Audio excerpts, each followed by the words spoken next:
แล้วเดี๋ยวท่านใดผมว่าจะเดี๋ยวต้องถามราคาผมจะผลิตแค่500 เล่มนะฮะแล้วก็ได้แค่ไหนก็คือแค่นั้นมันต้องใช้ทุนสูงอันผมบอกเลยใช้ทุนสูงเพราะว่ามันต้องพิมพ์หลายอย่างด้วยกันนะครับแล้วก็มันมีที่ให้อธิษฐานด้วยในหนังสือยังไม่ตอบ นะว่ามันเป็นอะไรแบบไหนแต่ว่าอันนี้บอกเอาไว้ก่อนว่ามันจะมีให้เล่นแบบนั้นด้วยนะครับแล้วก็มีจะบอกว่าไงมีสำลีที่หมอนนะฮะสำลีที่หมอนของครูบาก็จะเอาไว้ในหนังสือด้วยนะฮะใช้คำว่าเรียนแบบแล้วกันนะฮะแล้วก็ดินที่ท่านนั่งกรรมฐานก็เอาไว้อยู่ในหนังสือนะฮะทุกอย่างเป็นรูปแบบหมด นะฮะอันนี้ต้องเรียนเอาไว้ให้ทราบนะฮะก็บอกนะครับมันจะเป็นหนังสือกลนิดนึงนะฮะไม่ใช่นอนกลนนะฮะเป็นหนังสือกลสำหรับที่ให้อ่านแล้วสามารถสัมผัสได้รับรู้ได้อ่านประวัติท่านแล้วนะฮะเข้าใจแล้วว่าในโบราณนั้นเป็นยังไงแล้วรูปเล่มภายในรูปเล่มนั้นก็เป็นภาพโบราณทั้งนั้นนะฮะตั้งแต่สมัยรัชกาลที่5 6ส่วนใหญ่ก็หนักไปทาง4 5 6นะรัชกาลที่4รัชกาลที่5แล้วก็รัชกาลที่6ก็ตั้งแต่ที่กล้องเข้ามาในสมัยของมิชชันนารีนะครับณตอนนั้นเลยก็มีหมดฮะข้างในใช้ว่าสวย นะฮะเดี๋ยวขออนุญาตทักทายนะครับแล้วก็เราจะมาสมาทานศีลกันแล้วหลังจากนั้นก็คงจะไปในส่วนของกรรมฐานเนาะนะฮะวันนี้ถ้าผมเหงื่อออกอย่าว่านะฮะไม่ได้เปิดแอร์แล้วก็ไม่อยากเปิดเพราะว่าผมกลัวเป็นไข้นะเนื่องจากว่าเนี่ยมันมีปัญหาที่เส้นเสียงแล้วแต่ว่ามันไม่ได้เจ็บคอไม่ได้เป็นโควิด 100% อันนี้บอกไว้ก่อนนะครับ จากคำถามนะครับที่ลงไว้ในหัวข้อทั้งสองอันนะครับในเรื่องของเกิดประมาณว่าเรามักจะพูดหรือว่ามีคนพูดหรือว่าเราเคยได้ยินคำพูดที่ว่าเกิดชาติหน้าขอให้เราเป็นผัวเป็นเมียกันอีกนะเกิดชาติหน้าขอให้หนูได้เป็นลูกแม่อีกนะเกิดชาติหน้าขอให้กลับมาเป็นลูกพ่ออีกนะอันนี้หมายถึงว่าก่อนคำพูดนี้มักจะเจอก่อนที่จะเอาร่างนั้นเข้าเตาเผาน้องเขาก็เลยถามมาว่าไอ้อย่างเงี้ยพี่เลียวมันเป็นคำสัญญาหรือเปล่าเดี๋ยววันนี้เราจะมาคุยกันเรื่องราวเหล่านี้ด้วยนะฮะส่วนอันนี้เนี่ยนะอีกเรื่องราวหนึ่งก็จะเป็นในพาร์ทของหัวข้อที่เรียกว่าถ้าบวชคือมีน้องท่านหนึ่งเนี่ยจะบวชนะฮะแล้วก็โทรมาปรึกษาผมนะว่า อารมณ์คล้ายๆว่าคล้ายๆผมคือคุณแม่ของผมเนี่ยคุณแม่เป็นอัลไซเมอร์นะฮะซึ่งสัปดาห์หน้าเนี่ยต้องนัดพบคุณหมอแต่ว่าตอนนี้กรุงเทพน้ำท่วมหนักมากผมเห็นแล้วทางที่จะไปบ้านท่วมปิดหมดเลยนะฮะตั้งแต่บางบัวทองมาเป็นต้นมาฮะจนถึงลาดพร้าวจนถึงจตุจักรมันปิดทางเข้าบ้านผมเลย หมดเลยนะฮะเดี๋ยวรอดูก่อนสัปดาห์หน้าว่าจะเข้าได้หรือเปล่าถ้าได้ก็ต้องลงพาเขาไปหาคุณหมอเนื่องมาจากว่าเปลี่ยนคุณหมอคนใหม่นะฮะก็เป็นอย่างเงี้ย นะฮะมันจำเป็นฮะแต่ของผมเนี่ยคุณแม่ยังโอเคอยู่หมายถึงว่าเดินได้รับรู้ได้บางครั้งนะครับเพราะแค่ความทรงจำหายไปบางส่วนนะฮะแล้วก็เป็นอัลไซเมอร์แต่ไม่ติดเตียงแต่ของน้องเขาที่ส่งข้อความมาแล้วก็คุยกับผมมาเนี่ยนะฮะคือคุณแม่เนี่ยเกือบจะติดเตียงแต่พอจะช่วยประคองตัวเองได้แต่คราวนี้ถ้าเขาจะบวชเขาทำได้ไหมอันเนี้ยเดี๋ยวมีคำตอบให้เช่นกันมันเป็นอะไรหลายๆอย่างนะฮะที่ผู้ชายนะครับที่อยากจะบวชนะครับต้องมาถามหรือว่าไม่แน่ใจในตัวเองเพราะว่าการบวชเนี่ยมันจำเป็นที่ต้องให้มีสภาพจิตใจที่พร้อมนะครับแล้วก็พระท่านจะต้องพิจารณาตามข้อวัดอันนี้แบบโบราณฮะคือจริงวัดฝายหินเนี่ยเมื่อก่อนก็เป็นแบบนั้นแต่ว่าระยะหลังเนี่ยท่านก็ลดอัตราการเคร่งลงใครที่จะบวชนะฮะท่านก็แค่สอบถามนี่นู่นนั่นนะครับแต่ว่าปกติแล้วที่วัดฝายหินเนี่ยเป็น เมื่อก่อนจะเป็นสายป่านะฮะเป็นอรัญญวาสีนะครับเพราะฉะนั้นใครที่จะมาบวชตรงเนี้ยตั้งแต่สมัยก่อนของครูบาอาจารย์ท่านจะให้อยู่วัดก่อนแล้วก็ให้ปฏิบัติตามข้อวัดถ้าใจยังไม่พร้อมเนี่ยยังบวชไม่ได้นะถ้า3 ครั้งดูแล้วไม่พร้อมก็ห้ามบวชตลอดชีวิตประมาณนี้เลยนะฮะการบวชไม่ใช่ของมันไม่ได้บวชกันง่ายๆดังนั้นท่านจะเห็นนะว่าพระสมัยก่อนน่ะที่ท่านบวชแล้วก็เดี๋ยวจบธรรมชั้นสูงเดี๋ยวเป็นพระปฏิบัติธรรม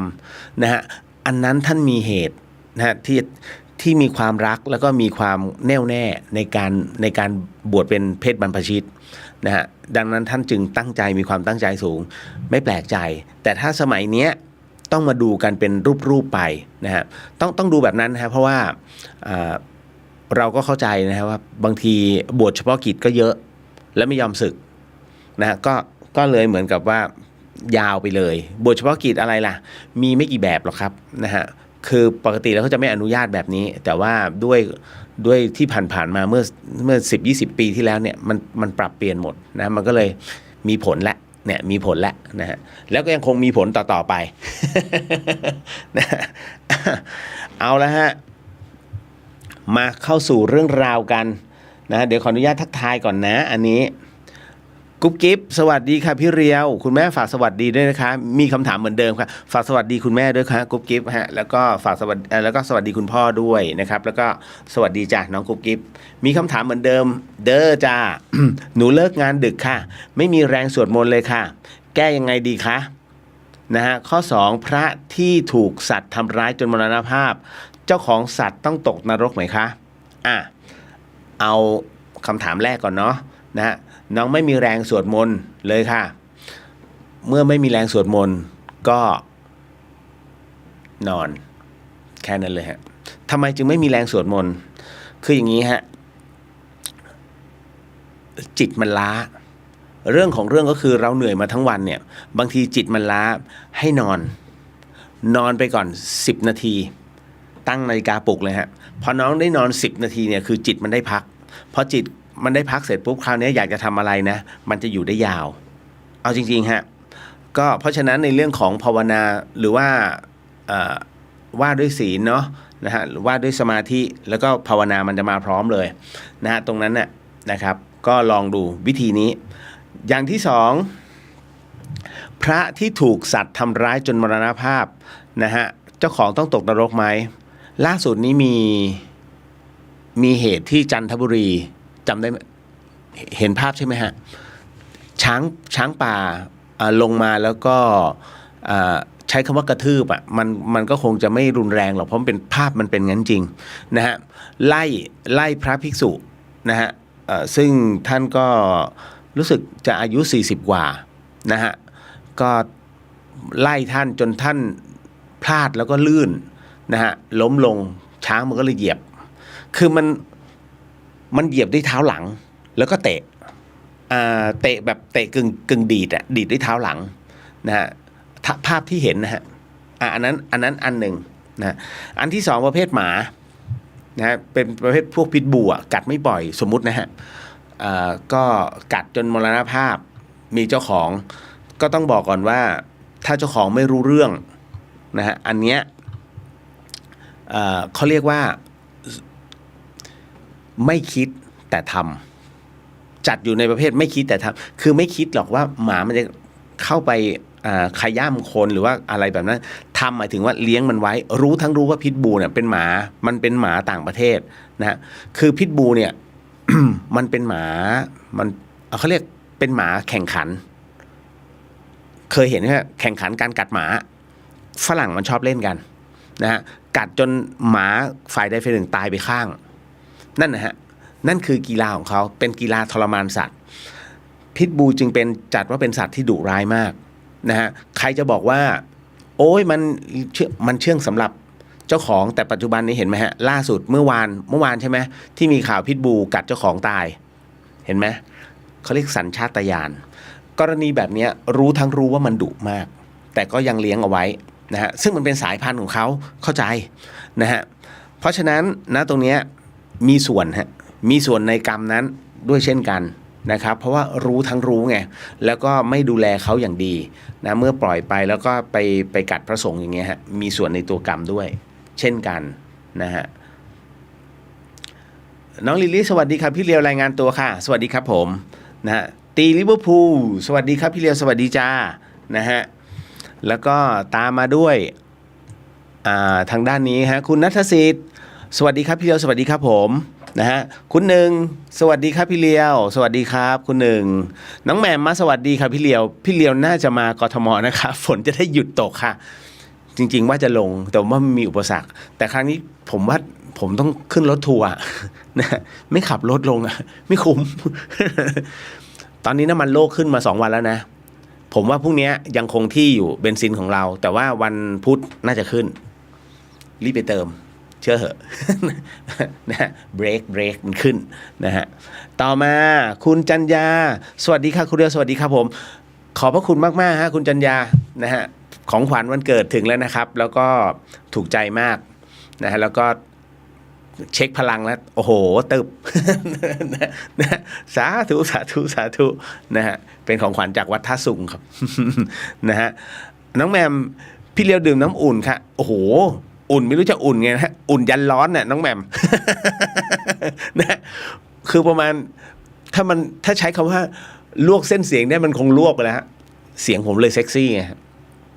นี่ยังไม่จบนะเดี๋ยวต้องอ่านสารคดีต่ออีกเอาจริง โอ้โหแล้วเนี่ยพอเสียงมันเป็นเงี้ยงานผมก็จะมาตึบอ่ะแล้ว แล้วมันเป็นต้องใช้เสียงไงเนี่ยสวยแน่ๆกรณีอย่างนี้นะฮะพี่วรันทรสวัสดีค่ะคุณเรียวตอนแรกได้ยินเสียงนึกว่าไม่ใช่คุณเรียว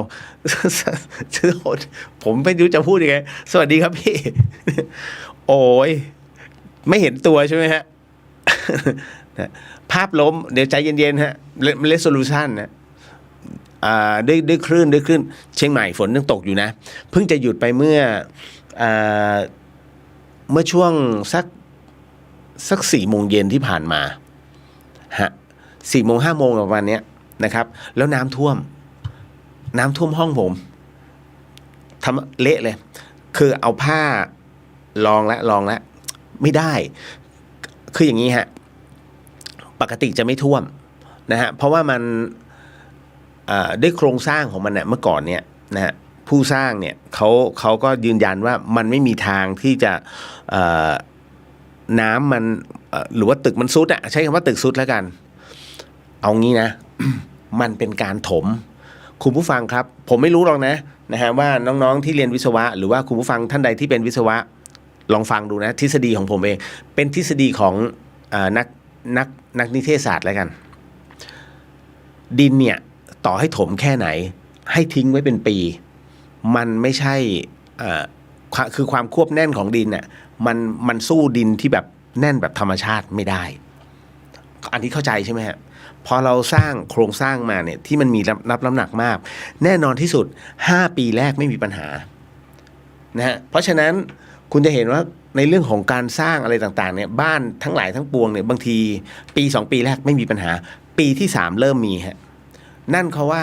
น้ำใต้ดินมันซุดความควบแน่นของดินต้องการดินไม่ต้องการช่องว่างอันนี้เข้าใจใช่ไหมฮะพอดินมันไม่ก็ต้องการสมมุติว่านิ้วผมเป็นดินเนี่ยแล้วน้ำเนี่ยนะฮะมันจะเป็นช่องว่างที่เป็นน้ำลอดผ่านพอบ้านอยู่ข้างบนเราตอกเสร็จปุ๊บพอน้ำมันถูกสูบดินมันไม่ต้องการช่องว่างฮะพอน้ำถูกสูบไปแล้วมันเกิดช่องว่างขึ้นมันก็ต้องยุบตัวลงมาให้ติดกันแล้วก็ให้ติดกันแล้วก็ให้ติดกันพอไอ้ติดตรงเนี้ยบ้านก็ซุดตามเท่านั้นแหละฮะท่านจะเห็นว่าบ้านน่ะเกิดรอยร้าวบางทีเนี่ยอย่างเนี้ยน้ำไม่เคยมาทางห้องผม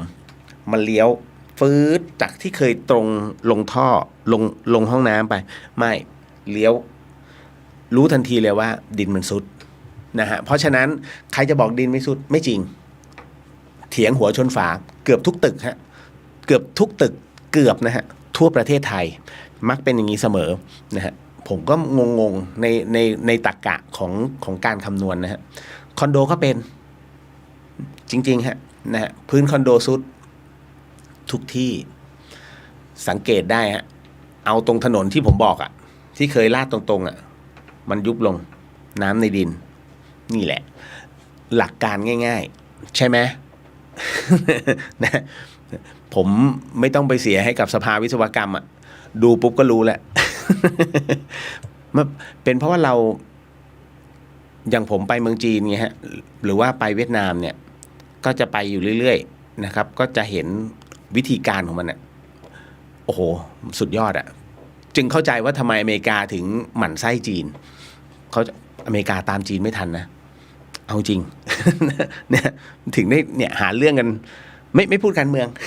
อันนี้เปรียบเทียบให้ฟังวิวัฒนาการนะจริงๆเอเชียเจ๋งที่สุดแล้วน้องแหม่มบอกว่าวันเสาร์ติดภารกิจได้ร่วมอโหสิไม่ได้ร่วมอโหสิกรรมด้วยค่ะไม่เป็นไรนะฮะพี่วรันทรรักษาสุขภาพด้วยค่ะขอบพระคุณครับพี่วัฒจักรสวัสดีครับพี่เลียวสวัสดีครับผม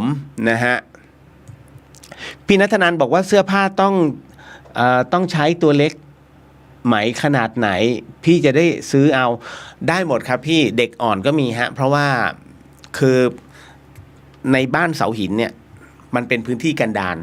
เขาไม่เกี่ยงฮะเต็มที่เนี่ยถ้าเป็นเสื้อใหม่นะครับฟังวิธีการพี่เรียวก่อนนะเดี๋ยวบางคนอาจจะไม่เข้าใจถ้าเป็นเสื้อใหม่พี่เรียวจะกันเอาไว้ก่อนนะอย่างเราก็มอบให้ศูนย์เด็กเล็กนะฮะตามโรงเรียนนะหมู่บ้านแต่ละหมู่บ้านเขาจะมีศูนย์เด็กเล็กเราก็จะมอบไว้ใครถ้าเรามีเตียงสำหรับเด็กอ่อนเราก็จะมอบไว้เสร็จปุ๊บคราวนี้เป็นเสื้อผ้ามือสองก็จะดูกันว่า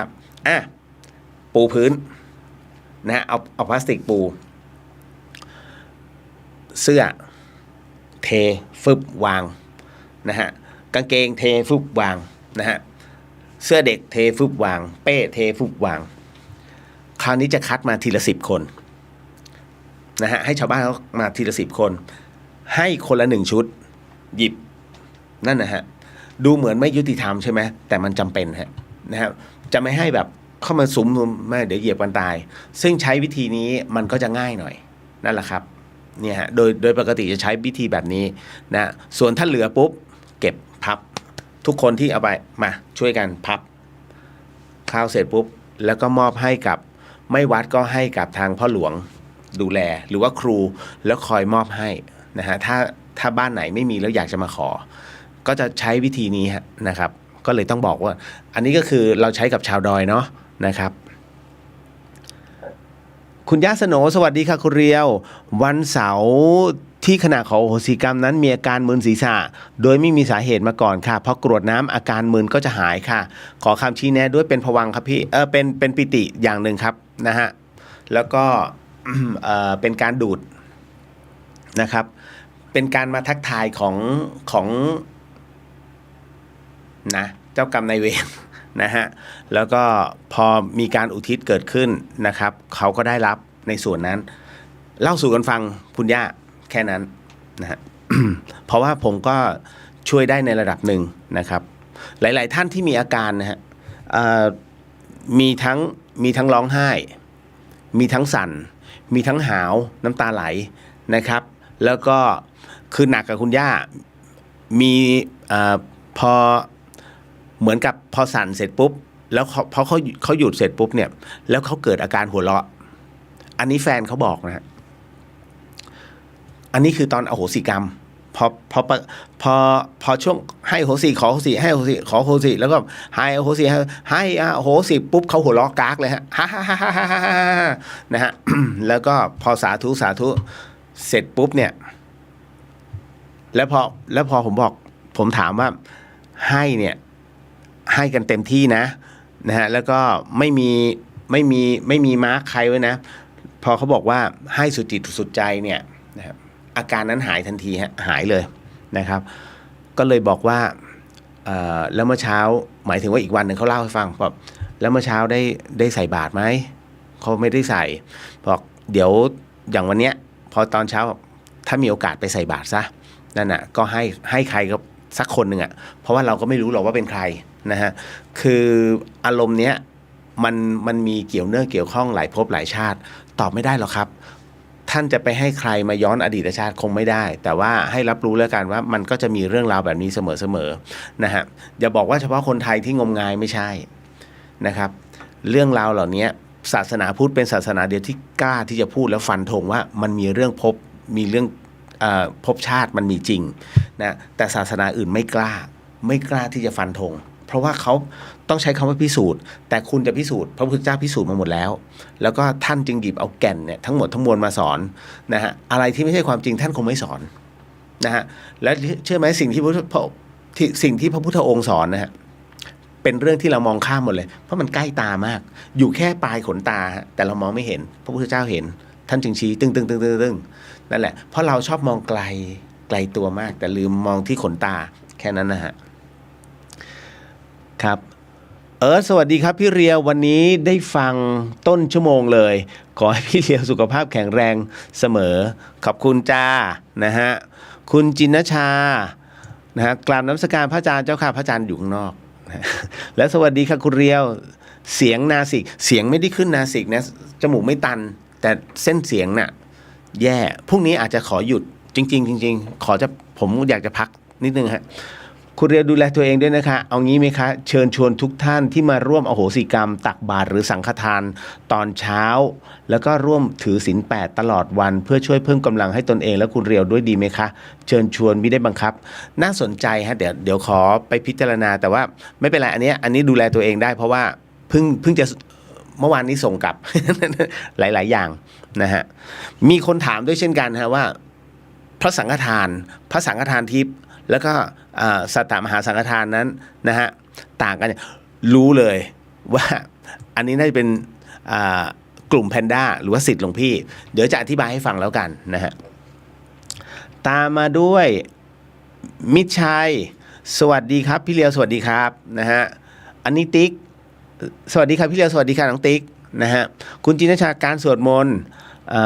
น้องอาจหาบทสวดที่ชอบฝึกสวดระหว่างเดินทางสวดได้แล้วก็สามารถสวดในใจได้โดยไม่จำเป็นต้องรอให้เสร็จงานกลับบ้านก่อนก็ได้เป็นทางเลือกนะให้อย่างน้อยได้มีโอกาสสวดมนต์ได้บ้างนะคะนะฮะอันนี้พี่เขาช่วยแล้วนะฮะกุ๊บกิ๊บคุณน็อปนะฮะสวัสดีครับคุณเรียวสวัสดีครับพี่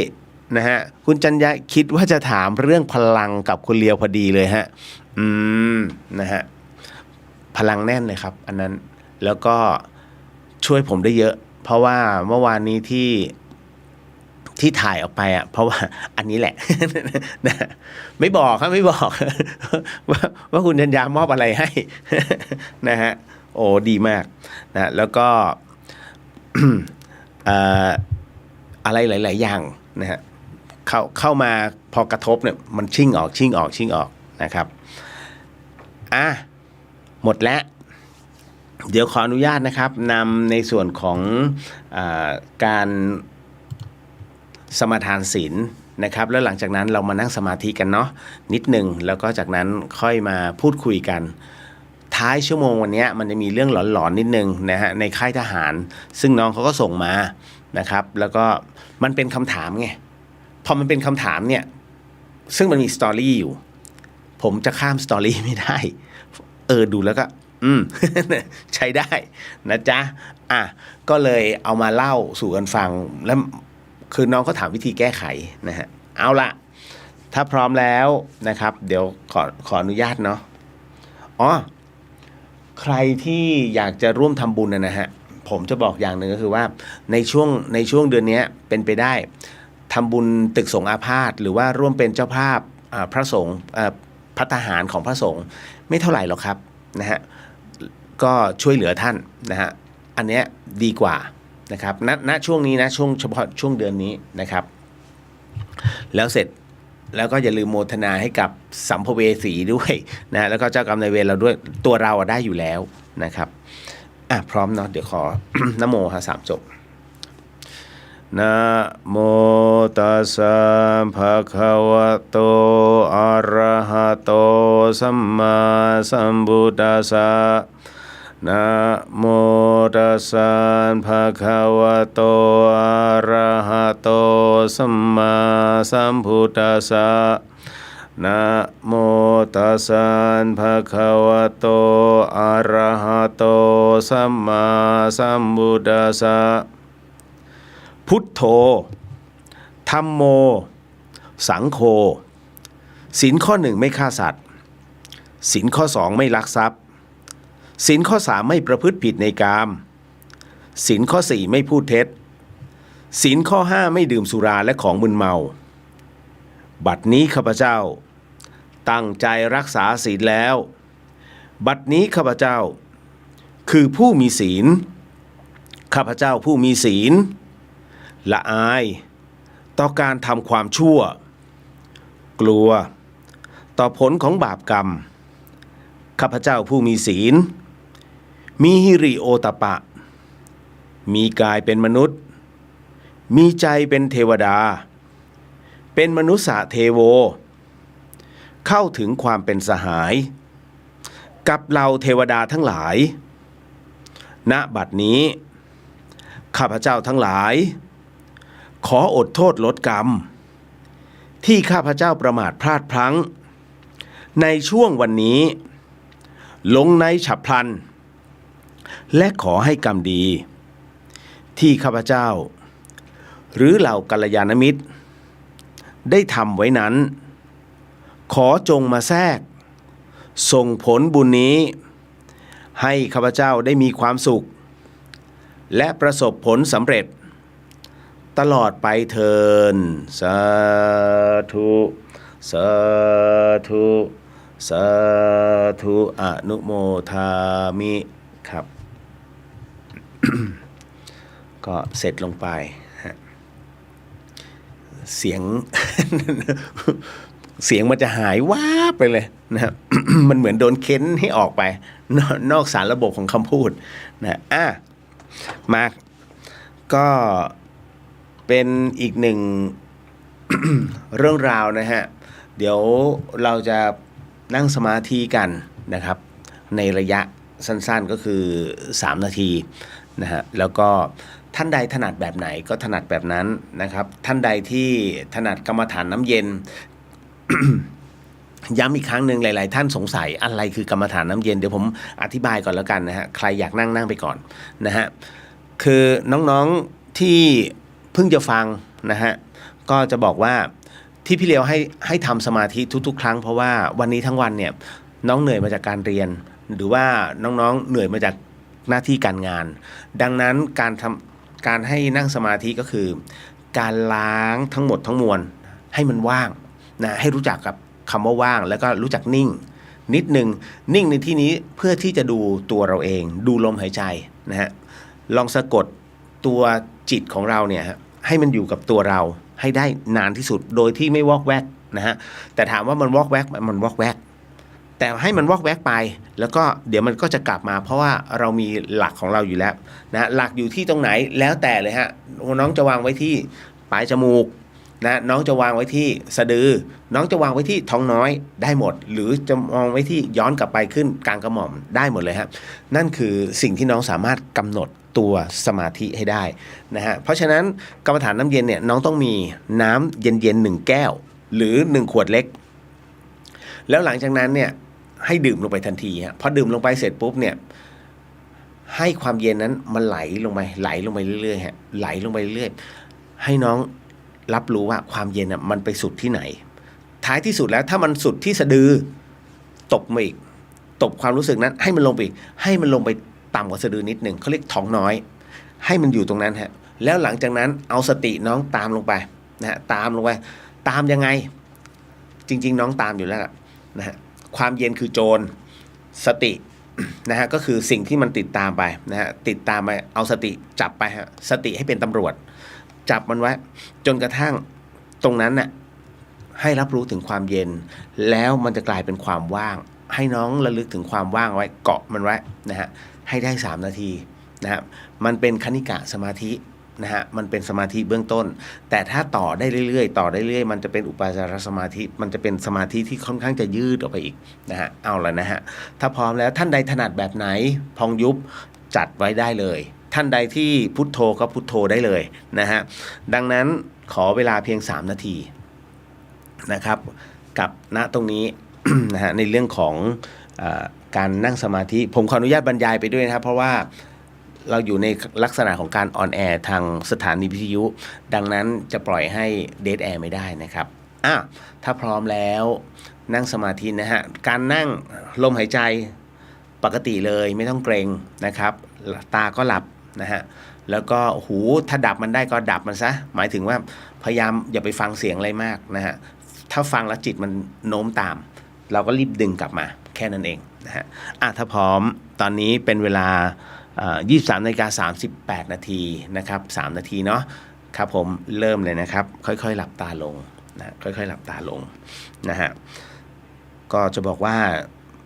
ที่ผ่านๆมาเราพูดถึงในเรื่องของจิตตั้งมั่นฮะคือนักปฏิบัติส่วนใหญ่เนี่ยกระทั่งในสมัยพุทธกาลที่ครูบาอาจารย์นะฮะท่านบรรลุเป็นพระอรหันต์นั้นท่านก็อาศัยคณิกะสมาธินี่แหละฮะส่วนท่านที่ทรงญาณก่อนเนี่ยแล้วก็มาเจริญปัญญาทีหลังหรือท่านที่ทรงญาณไปแล้วก็เจริญปัญญาไปนั้นมีน้อยนะฮะมีไม่มาก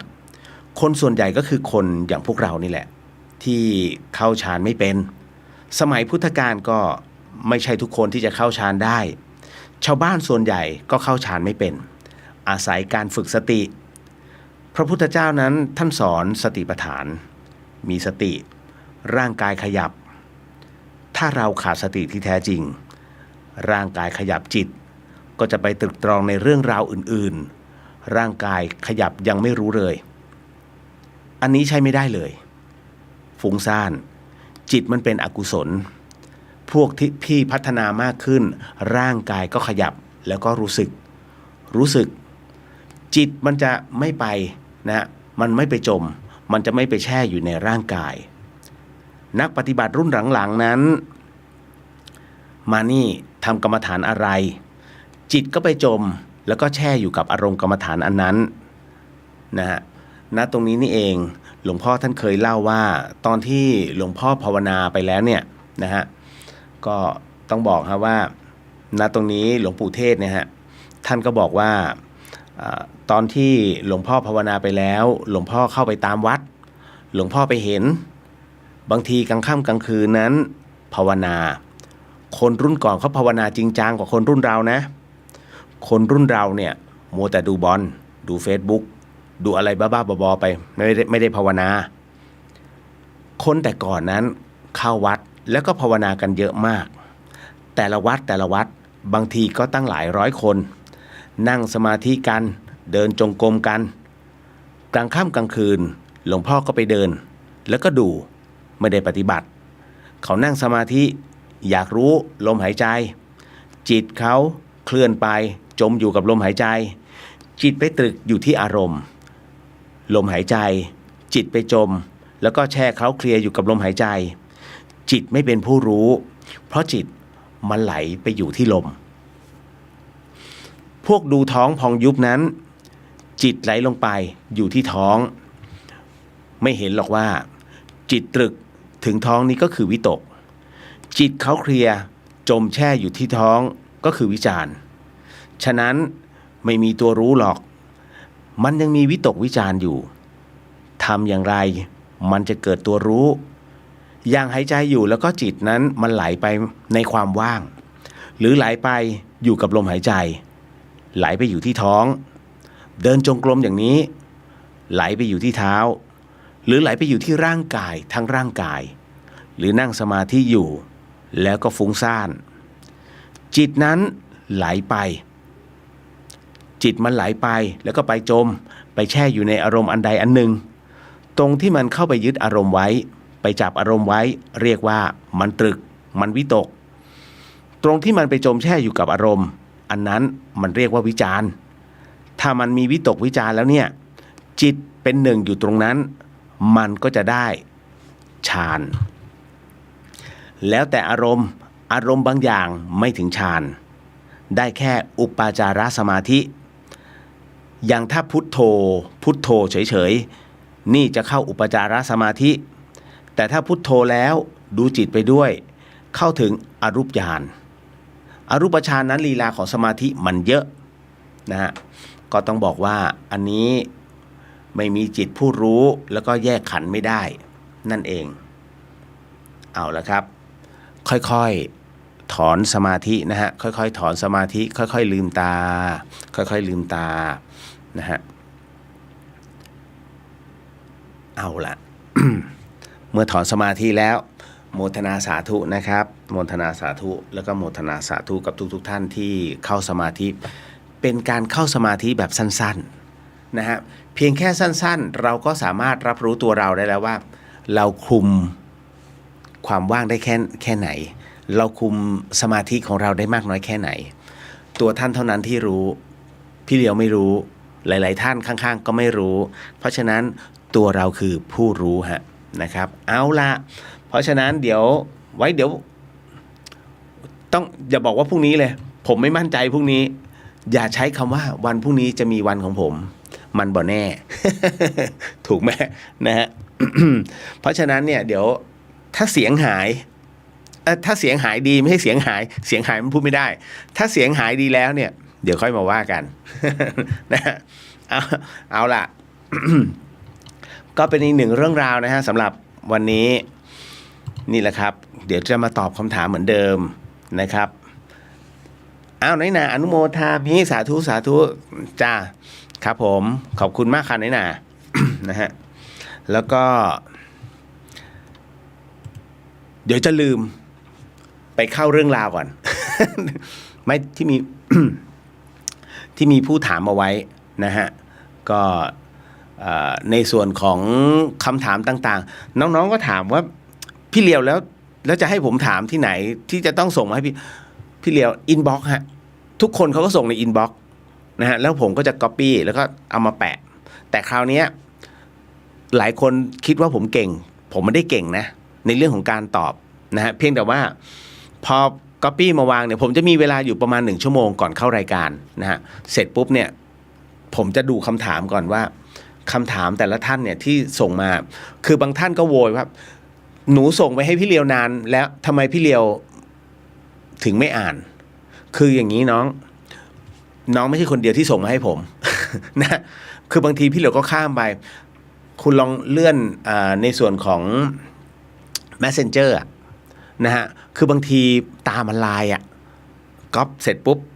ไปคนต่อไปก๊อปมาแปะคือบางทีมันก็นะข้ามเยอะนะผมข้ามหลายๆคนอันนี้ต้องขออโหสิด้วยครับไม่ได้ตั้งใจแต่บางทีตามันลายแล้วเยอะมากๆบางทีผม สมมุตินะว่าคำถามมันไม่ครบเนี่ยผมก็จะรูดคือมาตอบเนี่ยหลังจากที่เหตุการณ์มันผ่านมาแล้วเป็นเดือนจริงๆครับจริงๆฮะอันนี้ก็เลยต้องขอประทานโทษด้วยนะฮะมันไม่ทันนะครับแล้วผมพอแปะเสร็จปุ๊บเนี่ย ผมก็จะมานั่งพิจารณาก่อนว่าสิ่งที่ผมจะพูดเนี่ยจะพูดเรื่องไหนคือเราจะไม่ยกตัวอย่างให้กระทบตัวเขานะครับเพราะเรื่องบางเรื่องมันละเอียดอ่อนนะฮะต่อ นะฮะ ขออภัยฮะ เอาคำถามก่อนเนาะที่เมื่อกี้ตั้งเป็นกระทู้เอาไว้นะ ขออภัยครับไม่ว่ากันนะมีน้องถามมาฮะว่าคุณเรียวครับหากสมมุติว่าผมจะบวชพระเนี่ยแต่คุณแม่อยู่บ้านคนเดียวเรียกว่าก็ป่วยแต่ก็ไม่ถึงขนาดติดเตียงก็พอประคองตัวได้แล้วถามว่าถ้าจะบวชเนี่ยผมจะสามารถนำแม่มาดูแลในแบบผ้าเหลืองได้ไหมครับอันเนี้ย ผมขอยกตัวอย่างนะฮะในกรณีตรงนี้เนี่ยเป็นเรื่องของมาจากของหลวงพ่อที่อันนี้ผมเอามาจากวัดสันติธรรมเชียงใหม่นะฮะอันนี้ต้องบอกก่อนว่าเป็นหลวงพ่อที่กุฏิ2 พี่น้องที่วัดสันติธรรมเนี่ยฮะท่านบอกงี้ว่าตอนที่โยมแม่ป่วยหนักหลวงพ่อก็รีบไปหาท่านเจ้าประคุณนั่นคือพระจันทร์โทปมาจารย์นะฮะถามท่านเจ้าคุณปู่ว่า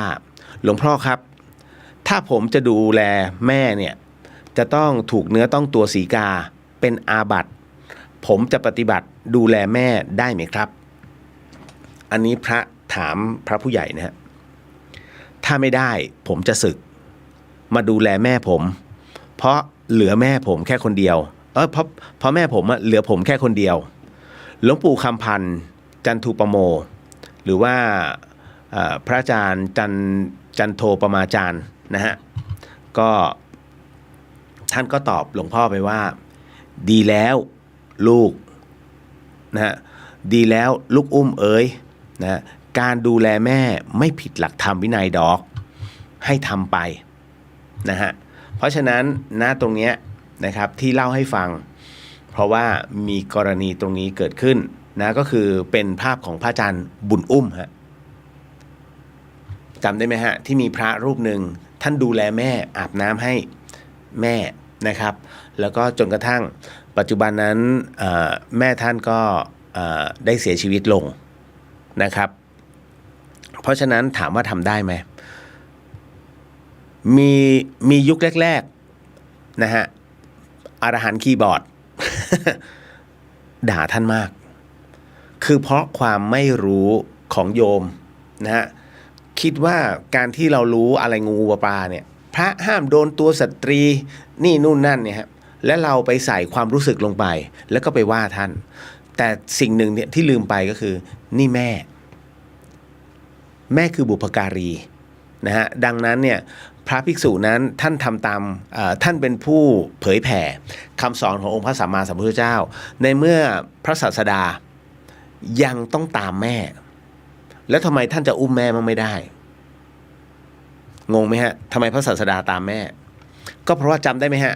หลังจากที่พระนางสิริมหามายานะฮะได้เรียกว่าทรงคลอดนะพระโพธิสัตว์ขึ้นมาก็คือเจ้าชายสิทธัตถะเพียงได้แค่7 วันนะท่านก็เสียชีวิตลงแล้วจากนั้นเนี่ย วิญญาณของท่านนั้นขึ้นไปอยู่ที่สวรรค์ชั้นดาวดึงส์นะฮะขออภัยอยู่สวรรค์ชั้นดุสิตนะฮะแล้วคราวนี้พอเสร็จปุ๊บหลังจากที่พระพุทธองค์นั้นได้อะไรล่ะได้ตรัสรู้เป็นที่เรียบร้อยนะครับสิ่งที่พระพุทธองค์นั้นนะฮะอยากจะตรัสนะตรงนี้ในเรื่องตรงนี้ก็คืออยากช่วยพุทธมารดาท่านจึงต้องตามแม่นะฮะท่านไม่ได้ทิ้งไงทั้งหมดทั้งมวลเนี้ยนะแม้จะขึ้นไปพบสวรรค์ท่านก็ตามขึ้นไปนะฮะแต่ครั้งนี้ทั้งนั้นเนี่ยพระพุทธองค์ตามไปแค่ดาวดึงส์ซึ่งพุทธมารดาอยู่ดุสิตสูงกว่าดาวดึงส์รู้ไงและดุสิตนั้นสวรรค์ชั้นดุสิตนั้นเป็นผู้ชายนะฮะกลัวว่าพระพุทธเจ้าจะจำไม่ได้จึงลงมาที่ดาวดึงส์นะฮะแล้วก็จำแรงมาเป็นพระนางสิริมหามายาจึงเป็นพุทธมารดาพระพุทธเจ้าจึงโปรดให้นะตรงนั้นเดี๋ยววันที่10 ตุลาคมออกพรรษานะฮะวันนั้นจะเป็นที่พระพุทธองค์เทศนะฮะแล้วก็วันที่อีกวันหนึ่งนะฮะคือตักบาตรเทโวถูกไหมฮะวันนั้นคือที่พระพุทธองค์เสด็จลงมาจากดาวดึงส์สู่โลกมนุษย์นั่นนะฮะนั่นคืออีก1 วันที่3 โลกจะเปิดพร้อมกันเพื่อโมทนาพุทธเจ้านะครับเพราะฉะนั้นตรงนี้ถึงได้บอกว่ากรณีของน้องที่ถามมาฮะนะครับก็พระอาจารย์บุญอุ้มท่านก็เป็นตัวอย่างแล้วนะฮะกลับมาที่คำถามนะที่ถามมาว่าหากสมมุติว่าผมจะบวชน้องไม่ต้องสมมุติถ้าโยมแม่อนุญาตบวชเลยลูกบวชเลยฮะให้โยมแม่อนุญาตก่อนนะเพราะว่าพระอุปชฌาย์ท่านจะถามก่อนคือถ้าท่านมีครอบครัวนะฮะต้องให้ครอบครัวอนุญาตก่อนทั้งเมียหลวงเมียน้อยพูดกันตรงๆทั้งลูกบ้านหลวงบ้านเล็กบ้านใหญ่ต้องอนุญาตถ้าลูก1 คนไม่อนุญาตบวชไม่ได้นะถ้าเมียบ้านเล็กไม่อนุญาตก็บวชไม่ได้ฮะนะฮะเมียบ้านเล็กอนุญาตเมียบ้านใหญ่ไม่อนุญาตก็บวชไม่ได้ฮะเพราะฉะนั้นต้องอนุญาตทั้งหมดทั้งมวลนะฮะถ้าแอบบวชโดยที่ไม่อนุญาตเลยคนนั้นถือว่าไม่ครบองค์นะ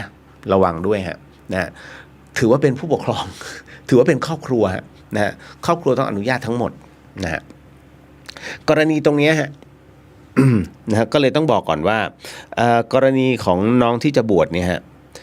ให้คุณแม่อนุญาตถ้าคุณแม่อนุญาตปุ๊บบวชได้เลยแล้วพอบวชเสร็จปุ๊บเนี่ยฮะขออนุญาตหลวงพ่อนะฮะขออนุญาตหลวงพ่อผู้เป็นเจ้าอาวาสก่อนขออนุญาตดูแลโยมแม่ได้ไหมถ้าหลวงพ่อบอกว่า มันไปที่บ้านเนี่ยลูกเอ้ยนะฮะ ถ้าท่านไปที่บ้านเพื่อดูแลคุณแม่มันจะไม่งามอันนี้จะเป็นคอรหาอันนี้เข้าใจหลวงพ่อก็เลยใช้วิจารณญาณขออภัยใช้การพิจารณาบอกว่าถ้าอย่างนั้นเอาอย่างนี้แล้วกันเอามาไว้ที่วัดเดี๋ยวจัดกุฏิให้ต่างหากแล้วได้ดูแลโยมแม่อย่างเต็มที่โอ้อันนี้สุดยอดนะฮะเพราะฉะนั้นก็เลยต้องบอกว่ามิใช่มีน้องคนเดียวครูบาอาจารย์เนี่ยนะฮะหลายๆรูปนะฮะซึ่งปฏิบัติอย่างเคร่งครัดท่านรับแม่ของท่านมาดูแลที่วัดด้วยนะแต่คราวนี้ก็จะอยู่ในฝ่ายชีนะฮะแต่ถ้าสมมุติไม่มีชีที่จะคอยช่วยในเรื่องของการปฏิบัติพัดวีไม่เป็นไรฮะท่านสามารถดูแลได้จนกระทั่งพาคุณแม่หลับและท่านก็กลับกุฏิได้ไม่มีปัญหาเรื่องของความเป็นบุพการีพระพุทธเจ้าอนุญาตฮะนะฮะต่อให้พระวินัยเขียนว่าห้ามจับสตรีท่านก็อนุญาตฮะบุพการีของเรานะฮะผู้ที่ออกเรามาเพื่อเจริญในธรรมจนถึงปัจจุบันนะครับอันนี้ต้องบอกเลยใช้หลักกาลามสูตรเป็นหลักนะครับก็คืออะไรที่ทำแล้วเป็นกุศลจงทำตรงนั้นนะฮะเก็ตเนาะนะฮะขอให้ท่านได้แค่อนุญาตนะครับถ้าไม่อนุญาตจบเลยนะจ๊ะทั้งผ้าเหลืองนี่แหละ ไม่ต้องไม่อายใครโอ้ยผมอายุก็เยอะนะพี่เลียวอะแต่ผมยังลงเรื่องราวของคุณแม่ตลกนั้นเลยนะฮะเพราะว่าผมไม่อายนะหลายๆคนบอกเฮ้ยพี่เลียวยังติดคุณแม่อยู่ผมจะใช้วิธีนี้ครับคือตรรกะของผมนะไม่มีใครจะดูแลแม่เราได้เท่ากับลูกนะฮะแล้วที่สำคัญก็คือคุณแม่เนี่ยนะฮะยิ่งนานวันยิ่งไม่มีใครคุยด้วยคุณสังเกตไหมแล้วคุณก็ลองกลับไปมองตัวเรานะฮะว่าณปัจจุบันเนี้ยคุณยังมีเพื่อนโทรหาถูกไหมยังมีเพื่อนกันบ้างเมื่อวันเวลาผ่านไปเพื่อนคุณแต่ละคนจะล่อยหลอลงเริ่มล่อยหลอแล้ววันหนึ่งคุณจะเหลือแค่คนเดียวนั่นคือเพื่อนตายหมดแล้วเพื่อนที่อยู่ในเบอร์โทรศัพท์คุณเนี่ยนะฮะตายหมดแล้วฮะเหลือคุณแค่คนเดียววันนั้นคุณจะคุยกับใครถูกไหมฮะเพราะฉะนั้นเนี่ยถึงได้บอกไงคุณแม่ก็เหมือนกันใครจะคุยกับคุณแม่ได้นะนอกจากเขาอยากได้ยินเสียงลูกแล้วถ้าลูกสักคนหนึ่งไม่คุยกับเขาเลยล่ะเป็นคุณจะรู้สึกไงฮะถูกไหมฮะเขาก็อยากได้ยินเสียงแหละเราก็คุยเวลาผมคุยกับคุณแม่คุยยาวนะแย่เขานี่นู่นนั่นนะฮะแล้วเขาก็จะบอกเมื่อไหร่จะมาอยากเห็นตัวเป็นลืมหน้าไปหมดแล้วนะคุณแม่ผมนะก็เนี่ยฮะถึงได้บอกว่าน้องๆท่านใดนะครับแม้จะติดเพื่อนนะฮะหรือว่าจะติดคนรักแต่อย่าลืมพ่อหรือแม่ตัวเองคุณโทรเถอะทุกเย็นเขาอยากได้ยินเสียงอย่างน้อยเนี่ยวันนี้ลูกโทรมาเว้ยนะเพราะว่าถ้าวันใดคุณไม่โทรหรือว่าไม่ได้ยินเสียงพ่อเสียงแม่วันนั้นจะผิดปกติมันจะมีบางอย่างฮะคนเคยคุยเคยโทรกันทุกวันมันจะรู้นะฮะเพราะฉะนั้นคุณอย่าทำเป็นตัวคนโดดเดี่ยวนะฮะบนโลกใบนี้ไม่มีใครที่อยากโดดเดี่ยวฮะนะครับเพียงแต่ว่าบนโลกใบนี้เรามีความรักให้กับคนที่เราควรจะรักให้แค่นั้นเลยเนาะเอาละต่อมาเดี๋ยวนะครับมีท่านถามว่าเดี๋ยวนะนี่ก่อนเลยฮะคำว่าที่ผมบอกเมื่อกี้ตอนต้นรายการครับว่าอย่างคำว่าไว้เกิดชาติหน้าเราเป็นนะฮะก็กันอีกนะสมมุตินะฮะทุกงานศพถูกไหมก่อนจะเข้าเตาจะวางนะฮะอันนี้ภาคกลางนะภาคเหนือเขาจะเสร็จปุ๊บขึ้นปุ๊บวางปุ๊บแล้วก็วางดอกไม้จันทร์ไม่มีการพูดไม่มีการอะไรทั้งนั้นแล้วถอยกลับเลยแต่ภาคกลางเนี่ยบางทีเสร็จปุ๊บวางบนเมนเสร็จปุ๊บนะฮะเขาก็จะเกาะดูที่โลงข้างโลงนะเกิดชาติหน้าฉันใด ขอให้เป็นผัวเมียกันอีกนะ เกิดชาติหน้าฉันใดขอให้เป็นแม่เป็นลูกกันอีกนะ เกิดชาติหน้าฉันใดเราเกิดมาเป็นคู่กันอีกนะเธอเราจะไม่ลืมกันนะคำถามคือน้องก็ถามว่าอันเนี้ยมันคือคำสัญญาใช่ไหมคะนะฮะคุณคิดว่ามันคือคำสัญญาไหมนะฮะ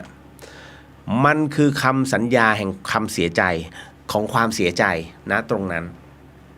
นะฮะช่วงจังหวะของความเสียใจมันจะทำให้คุณลืมตัวช่วงจังหวะของความโมโหมันจะทำให้คุณลืมตัวนะฮะช่วงจังหวะหนึ่งนะฮะที่มีความสุขสุดๆมันจะทำให้คุณลืมตัวทั้งหมดทั้งมวลคือภาวะอารมณ์นะฮะที่ช่วงของการลืมตัวเกิดขึ้นนะฮะคนกำลังจะหมดลมสัญญานะว่าจะมีเขาแค่คนเดียวนะเธอแน่นอนที่สุดฉันสัญญาฉันจะมีเธอชาตินี้ฉันจะไม่มีใคร ตายเสร็จปุ๊บไม่เกินอาทิตย์มีแล้วถือว่าเป็นคำสัญญาไหมมันเป็นภาวะของอารมณ์ที่อยากจะสัญญานะฮะ ถ้าคำสัญญาจริงๆเนี่ยคนสองคนต้องพูดกันอย่างจริงจังว่าสัญญาจะอยู่ด้วยกันสัญญาจะเป็นคู่ผัวตัวเมียซึ่งกันและกันนะฮะอันนั้นเขาเรียกคำสัญญานะฮะอันเนี้ยถ้าอยู่ต่อหน้าในภาวะใดภาวะหนึ่งนะฮะมันเป็นคำสัญญาเหมือนกันแต่เป็นคำสัญญาเพียงอารมณ์นะฮะอารมณ์นะตรงนั้นในการเขาเรียกลืมตัวนะเป็นสัญญาปลอมๆนะฮะถือว่าผิดสัจจะนะครับนะตรงนี้ก็ต้องบอกว่าคือมันน้อยนะที่จะแบบเฮ้ยจริงๆที่เราเกิดชาติหน้าฉันใดเราเจอกันอีกนะแล้วตายข้างโรงเนี่ยอันเนี้ยว่ากันอีกเรื่องหนึ่งแต่กรณีโดยส่วนใหญ่เนี่ยรับปากเป็นกันเป็นแบบนั้นนะฮะก็ถือว่าเป็นสัญญาฮะแต่ว่าเป็นสัญญาแบบภาวะอารมณ์มันไม่ปกตินะฮะแล้วมันจะมีผลไหมมีผลนะสัญญาสุ่มๆแบบนี้มีผลเยอะมากนะฮะเพราะด้วยอารมณ์ตรงนั้นอยู่ข้างโรงไงแล้วตาไปมองที่ศพเพราะว่ากำลังเสียใจแล้วจิตมันไปผูกมัดแต่ถามว่าศพรู้เรื่องไหมศพไม่รู้เรื่องแต่จิตศพอยู่ข้างๆรู้เรื่องนะฮะเขารับรู้หมดแล้วคุณเพราะตราบใดที่ยังอยู่ภายใน7 วันยังไม่ไปไหนยังอยู่ตรงนั้นนะฮะหลวงปู่ดูพรหมปัญโยท่านจึงได้บอกนะว่าถ้าอยากจะทำบุญนะฮะแล้วคูณโปรโมชั่นคือคูณ2ไปนะฮะก็คือ1ช่วงเวลา7 วันแรกของการเสียชีวิตวันที่7เลยคุณทำบุญเลยนะฮะถ้าบุญถึงพร้อมปุ๊บวิญญาณสู่สุคติ2 50 วัน50 วันเป๊ะของการตายปุ๊บสู่สุคติทันที3 100 วันตายปุ๊บนะครบปุ๊บทำบุญปุ๊บขึ้นเลย4 15 ค่ำทุกเดือนก็คือทุกครั้งที่ผมทำอโหสิกรรมถ้าตอนเช้าไปทำได้โปรโมชั่นหมดแล้ววันนั้นที่ทำอโหสิกรรมบุญนั้นก็ได้เป็นโปรโมชั่นหมดคูณ2นะฮะถึงได้ทำไงแล้วคราวนี้มันก็มีคำถามว่าพี่เลียวถ้าสมมุติตายช่วงกลางคืนนะฮะช่วงสมมุติว่า2 ทุ่ม2 ทุ่มของวันนี้แล้วก็นับไป7 วันนะฮะต้องทำบุญตอนไหนเช้าหรือกลางคืนจริงๆเนี่ยถ้าตามหลักแล้วต้องทำบุญตอนกลางคืนนะฮะเฮ้ยทำบุญตอนกลางคืนได้แต่เขาไม่นิยมทำบุญจริงๆทำได้ตลอดเวลานะฮะเพียงแต่พระท่านพร้อมไหม นะตายตอนตี 2ผมไม่ต้องปลุกพระมาทำตอนตี 2ถูกต้องจริงๆต้องเป็นประมาณนั้นฮะถ้าท่านร่วมมือนะฮะแต่จริงๆก็เลยมันก็จะกลายเป็นรบกวนสงฆ์ซะเพราะเป็นเวลาที่ท่านภาวนาหรือท่านนั่งสมาธิหรือว่าพักผ่อนแล้วก็ว่าไปจำวัดเนี่ยนะฮะเพราะฉะนั้นจึงอลุ่มอล่วยว่าด้วยตามหลักของสงฆ์ถ้าจะข้ามวันต้องรอให้เราเห็นใบไม้สีเขียวด้วยแสงธรรมชาติก่อนหรือลายมือนะฮะกางดูก่อนถ้าไม่ใช่มาคุณต้องปิดไฟบ้านเลยนะแล้วก็ดูก่อนไม่เห็นถ้าเห็นลายมือยังไม่ชัดยังไม่สว่างแต่ถ้าสมมุติว่าตื่นมาปุ๊บลายมือชัดแล้วอันนั้นฮะวันใหม่แล้วนะฮะก็สามารถตั้งแต่วันนั้นเป็นต้นมานะฮะทำได้จนถึงอาทิตย์ตกดินนะครับนะฮะเพราะฉะนั้นยังคงนับวันอยู่นะฮะ เอาละผ่านไปคำสัญญานะจ๊ะวัยรุ่นจ๋าน้องอย่าไปสัญญาอะไรกันเรื่อยเปื่อยนะครับแล้วก็คือสมัยนี้มันแต่งงานกันเร็วอะ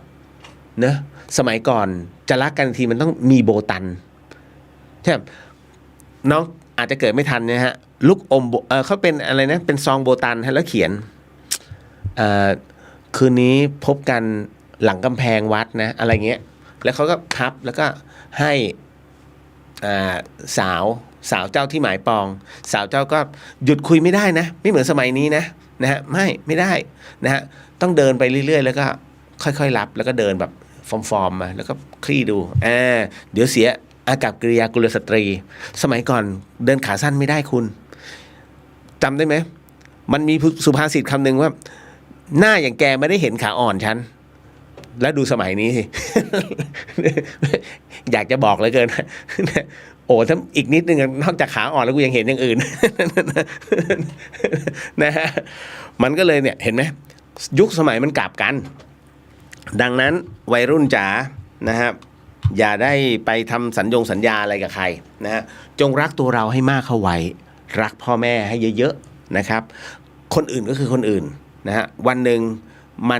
มันก็คงจะมีบางอย่างที่อยู่ตัวผมอยากให้น้องหันกลับไปมองด้านหลังก่อนบุพการีคุณพ่อคุณแม่สำคัญที่สุดไม่ได้อวยกันนะแต่ว่าอยากจะให้รู้ฮะว่า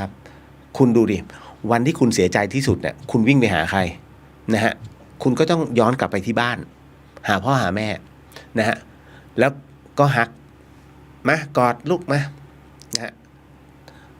ไม่เป็นไรเริ่มใหม่ลูกนี่ฮะพ่อแม่ให้กำลังใจแล้วคุณก็รู้เลยว่าพ่อแม่ไม่มีวันหักหลังลูกให้จำไว้เลยนะครับต่อมา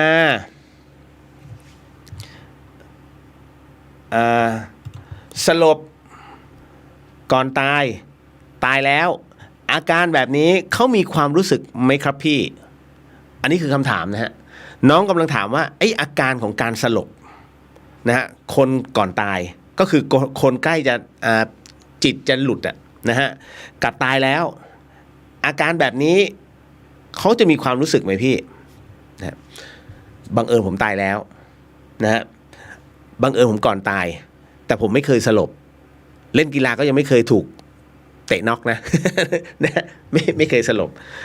เลยไม่ค่อยรู้เรื่องของการสลบนะฮะแต่ก็ได้พูดคุยแล้วกับคนที่เคยสลบนะฮะก็จะบอกว่าสลบนะฮะกับตายคล้ายกันนะฮะสลบไปก่อนตายคล้ายกันไม่ใช่เคยสิตอนถูกวางยาผ่าตัดผมเคยผ่าตัดที่จัดเอ็นเข่านะฮะลืมไปมีแต่น้ำยายาสลบแรงนะ ก็จะบอกว่าเข้าใจแล้วอันนี้ความรู้สึกมันกลับมาอีกรอบหนึ่งเขาจะมีความรู้สึกไหมครับไม่มีฮะจะมีแต่ก่อนตายก่อนตายอายตนะคุณจะดับไปนะฮะจะในเรื่องของกายเนี่ยนะฮะสัมผัสเนี่ยหายหมดแล้วนะฮะทำไมตัวผัสสะจึงหายไปนะฮะตาหูจมูกปากลิ้นกายนะฮะที่มันหลุดไปนะฮะเหลือแค่ใจคือจิตถ้าจิตมันหลุดสุดท้ายก็พังแล้วหลุดออกจากร่างมันแล้วนะคือตาเนี่ยยังอันนี้หลับแน่ๆคนก่อนตายนะถ้าไม่มีแรงลืมตานะฮะมันก็จะรับรู้นะฮะตาดับนะฮะหูยังได้ยินอยู่หูยังทำงานตลอดเวลานะฮะจมูกก็ยังทำงานเพราะต้องการก็สูดออกซิเจนไปเรื่อยๆแต่มันเริ่มจะใช้การไม่ได้นะฮะปากจบปากนี้นะฮะอาจจะต้องบางคนใส่ท่อนะครับช่วยนะตรงนี้หรือก็คือมันจะมีเครื่องดูดเสลดด้วยใช่ไหมนะฮะแล้วก็พูดไม่ได้หมดสิทธิ์นะครับถามว่ารู้สึกไหมไร้ฮะเพราะว่าอย่างนี้ไร้ความรู้สึกนะแล้วก็มาถึงในเรื่องของภาษาจบแล้วฮะคุณไม่ผมจะบอกเสมอคุณไม่สังเกตหรอว่าเขาอยู่ในห้อง ICU ทำไมไม่หนาวตอนที่ผมถูกวางยาไม่รู้สึกอะไรเลยไม่หนาวแล้วตอนที่ตายก็ไม่หนาวไม่มีความรู้สึกแล้วครับ จริงๆจริงๆมันเป็นความรู้สึกที่รับรู้ได้ว่ามันไม่รู้สึกอะไรแล้วอะมันไม่หนาวมันไม่อะไรขนาดเข็มจิ้มผมเป็นคนกลัวเข็มนะจิ้มยังไม่เจ็บเลยมันเหมือนแค่อะไรก็ไม่รู้เราก็ดูก็เห็นคือจิตมันหลุดมาแล้ว เพราะฉะนั้นในส่วนของการสลบกับการตายเนี่ยผมว่ามันน่าจะคล้ายๆกันแต่ไอ้ก่อนตายเนี่ยมันจะดับทีละอย่างจนกระทั่งอันสุดท้ายคือหูเพราะถ้าหูเนี่ยนะฮะมันยังทำงานอยู่เวลาคุณกระซิบอะไรเขารับรู้นะเนี่ยเสียใจมากเลยคุณพ่อไม่ต้องห่วงนะปล่อยไปเถอะนะฮะวางอุเบกขานะฮะทิ้งทุกอย่างวางลงไปอย่างสบายนะคุณพ่อเดี๋ยวน้ำตาเขาจะเริ่มไหลนะถ้าน้ำตาไหลมันจะไหลเป็นเขาเรียกน้ำตาไหลอ่ะก็จะไหลแหมะเลยแต่ถ้าน้ำที่มันมาตรงกระบอกตาเขาเรียกน้ำต้อยเคยได้ยินไหมน้ำต้อยไม่ใช่น้ำตานะก็จริงๆมันคือกึ่งเศษน้ำตาที่มันคลอๆอ่ะเขาเรียกน้ำต้อยนะฮะก็แล้วก็ถ้าเป็นน้ำตาเลยมันก็จะเม็ดร่วงแผะเลยอันเนี้ยนะฮะแล้วหลังจากนั้นคราวนี้เมื่อถึงเวลาปุ๊บผัสสะก่อนสุดท้ายจะหลุดแล้วคราวนี้จิตสุดท้ายเลยไปแล้วล่องลอยไปแล้วนะคือมันก็ต้องจริงๆมันออกมาแล้วไอ้ระหว่างตัวจิตเนี่ยกับตัวหูเนี่ยนิดเดียวเองอะนะเพราะว่าตอนที่ผมตายนะยังได้ยินเสียงบางส่วนได้ยินเสียงหมอสั่งการนะแล้วก็พูดคุยแต่ว่าตัวยืนข้างนอกนะอยากจะกลับเข้าไปกูเข้าไม่ได้ทำไงดีวะ อารมณ์นั้นเลยนะจริงนะฮะอันนี้เล่าสู่กันฟังนะคุณเอาสนุกนะอย่าพึ่งอะไรมากมายยังไม่ถึงข่าวคุณ ใจเย็นๆนะฮะก็นะเป็นความรู้สึกอย่างนี้แหละนะฮะผมก็ถ่ายทอดตามที่รู้สึกนะฮะตามมาด้วยหากคนขี่รถย้อนสอนมาแล้วเราออกจากซอยมาดูแต่ทางขวาพอหันมาดูทางซ้ายเขาก็ชนเราแล้วแต่เขาเสียชีวิตอันนี้เป็นเคราะห์หรือเป็นกรรมครับเป็นความช่วยของเขาคนที่ขี่รถย้อนสอนมาเนี่ยเป็นคนที่เขาเรียกว่าเห็นค่าชีวิตตัวเองเป็นเพียงทิชชู่ฮะขับรถย้อนสอนคุณไม่ได้คำนึงถึงความปลอดภัยคุณคิดว่าวันนี้รอดกูเคยรอดมันไม่เสมอไปนะฮะอย่างกรณีที่น้องส่งอันนี้มาให้เนี่ยฮะอย่างวันนี้รู้สึกแถวกาญจนาภิเษกใช่ไหมที่กรุงเทพอะฮะเป็นมอเตอร์ไซค์ย้อนสอนน่ะแล้วก็ขี่ปาดเพื่อจะเข้าอุโมงค์ทำให้รถที่มาโดยตรงเนี่ยเขาเบรกกระทันหันเขาชนก่อนแล้วเขาจึงเบรกนะฮะแล้วคันต่อมาก็ชนจนสุดท้ายมีมอเตอร์ไซค์ตามหลังน่าจะเป็นปาเจโร่ตามหลังปาเจโร่สีขาวมาแล้วก็เบรกปุ๊บแล้วมันเบรกกระทันหันไงมอเตอร์ไซค์เขาเลยฉีกออกซ้ายมันเป็นจังหวะที่มันเซอะแล้วล้มแล้ว18ล้อมาพอดี18ล้อเนี่ยเขาผ่านไปแล้วเหลือข้างหลังเขามองไม่เห็นอยู่แล้วฮะเรียบร้อยนะฮะก็อันนี้ก็เสียชีวิตไป2เด็กรอดคือคันหลังนะเขามีพ่อแม่แล้วก็ลูกพ่อแม่ตายแต่ว่าลูกไม่เป็นไรนะส่วนมอเตอร์ไซค์ที่เป็นต้นเหตุปุ๊บมันจับมอเตอร์ไซค์ได้มันไปเลยเห็นไหมฮะนี่คือสิ่งที่ต้องบอกว่ามันเกิดขึ้นและเป็นสภาวะที่แท้จริงนะฮะภาพไม่ชัดใช่ไหม ไม่เป็นไรนิดนึงฮะ resolution มันแปลกๆนะฮะของผู้ที่สิทธิ์เนาะนะครับพอดีเราออนแอร์ YouTube ด้วยนะฮะเฟซบุ๊กมันจะละเอียดไม่ได้ Facebook มันจะเป็นไงฮะมันจะเป็นแบบโมเสสนะฮะนิดหนึ่งนะฮะพี่ต้อมนวิภาสวัสดีค่ะสวัสดีครับนะฮะพี่ต้อมรู้สึกว่าท็อฟฟี่จะมาวันไหนนะ3.50 บาทนะเขาจะไปเล่นคอนเสิร์ตที่นวิภานะฮะคุณจันสวัสดีค่ะสวัสดีครับผมคุณจินนี่คุณเรียวพักเถอะพรุ่งนี้ให้เสียงคืนมาก่อนอย่าฝืนเขาเลยเดี๋ยวหนักกว่าเดิมกว่าจะคืนปกติยิ่งจะใช้เวลานะคะถ้าฝืนเขามาไม่เป็นไรได้อยู่ฮะคุณย่าสโนหายไปไวนะครับคุณเรียวขอบพระคุณครับขอบพระคุณฮะนะฮะคุณจินโมทนาสาธุกับคุณเรียวที่นำกรรมฐานแล้วก็ทุกท่านที่ร่วมทำกรรมฐานนะคะสาธุครับนะฮะต่อมาตรงนี้ต้องบอกก่อนว่าคนที่ย้อนสอนมานะฮะถือว่าเป็น กรรมของเขาไม่ใช่กรรมของคุณเป็นจุดที่ถูกกำหนดว่าเขาต้องตายตรงนี้คุณสังเกตไหมนะฮะเราไม่รู้เรื่องอะไรเลยคือเราจะออกรถเนี่ยมันถ้าตามสัญชาตญาณเนี่ยเลนรถประเทศไทยมันวิ่งเลนซ้ายถูกไหมฮะแล้วก็เลนสวนก็คือฝั่งตรงข้ามมันจะวิ่งอีกเลนหนึ่งนะฮะเพราะขออภัยมันจะวิ่งเลนขวาและเลนอีกเลนหนึ่งคือเลนที่สวนเลนฝั่งตรงข้ามถูกไหมจริงๆแล้วถ้าตามหลักจิตวิทยาเนี่ยคนมักจะมองซ้ายก่อนเสมอจะไม่มองขวาแต่เนื่องจากนะของเราเป็นสภาวะแบบอังกฤษนะฮะถ้าอเมริกันมันวางหลักถูกตามหลักจิตวิทยาคุณสังเกตดิเวลาคุณมองอ่านอะไรก็ตามคุณจะมองทางด้านซ้ายก่อนเสมอนะฮะน้อยคนที่จะมองขวาก่อนเพราะฉะนั้นพวกเฮดไลน์เนี่ยเขาจึงวางด้านบนซ้ายนะหลักของการโฆษณาเลยเขาจะบอกเลยมันจะวางด้านบนซ้ายนี่ฮะก็เช่นกันแต่เนื่องจากว่าเป็นการขับรถอย่างถูกกฎจราจรเขาต้องพอเขาออกซอยมาเขาต้องมองขวาก่อนถูกต้องน้อยฮะนอกจากพอแล้วพอจะออกตัวเอาเรียกว่าสักจะครึ่งคันอยู่แล้วถึงจะมองซ้ายอ้าวไม่ทันแล้วเห็นไหมฮะเพราะฉะนั้นคนที่มาทางซ้ายย้อนสอนมาเขาเรียกว่ากรรมของเขานั่นคือจุดที่เขากำหนดว่าเองต้องตายตรงนี้แล้วแบบนี้ด้วยตัวกรรมเป็นผู้กำหนดนะฮะเป็นเคราะห์ของเขาแหละนะฮะไม่ใช่ของคุณนะคุณอาจจะฟาดเคราะห์นะฮะเคราะห์กรรมนะฮะเพราะฉะนั้นตรงนี้ถึงต้องบอกว่าไม่ใช่ความผิดของคุณนะฮะแต่เป็นความผิดของเขานะแต่ตำรวจจะใช้คำว่าประมาทร่วมซึ่งไม่มีในกฎหมายแต่ตำรวจชอบใช้มากแต่ทนายถ้าคุณมีทนายไม่ยอมนะคำนี้ต้องบอกว่าคนนี้ประมาทแบบไหนและอีกคนหนึ่งประมาทแบบไหนสังเกตไหมไม่มีเอามาสักข้อนะฮะเอาเป็นกฎหมายฉบับไหนที่บอกประมาทร่วมไม่มีฮะ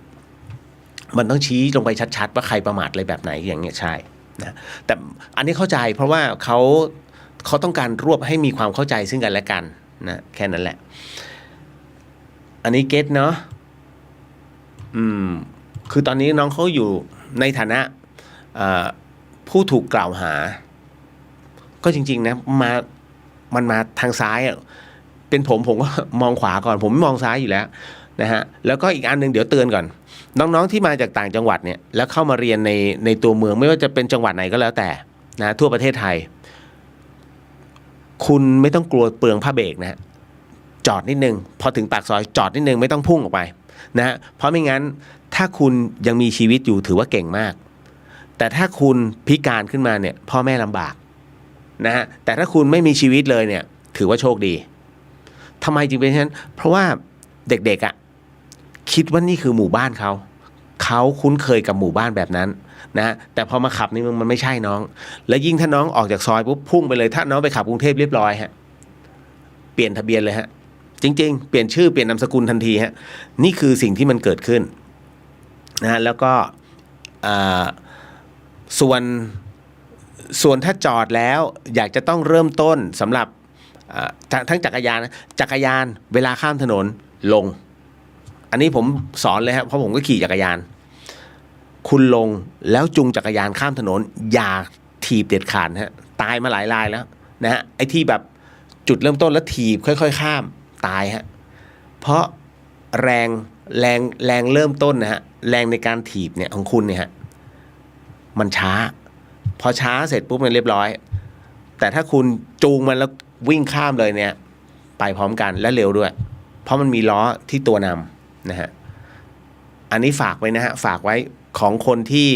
ขี่มอเตอร์ไซค์ไม่ค่อยดูนะครับกับขี่จักรยานนะฮะต้องให้สอนทุกครั้ง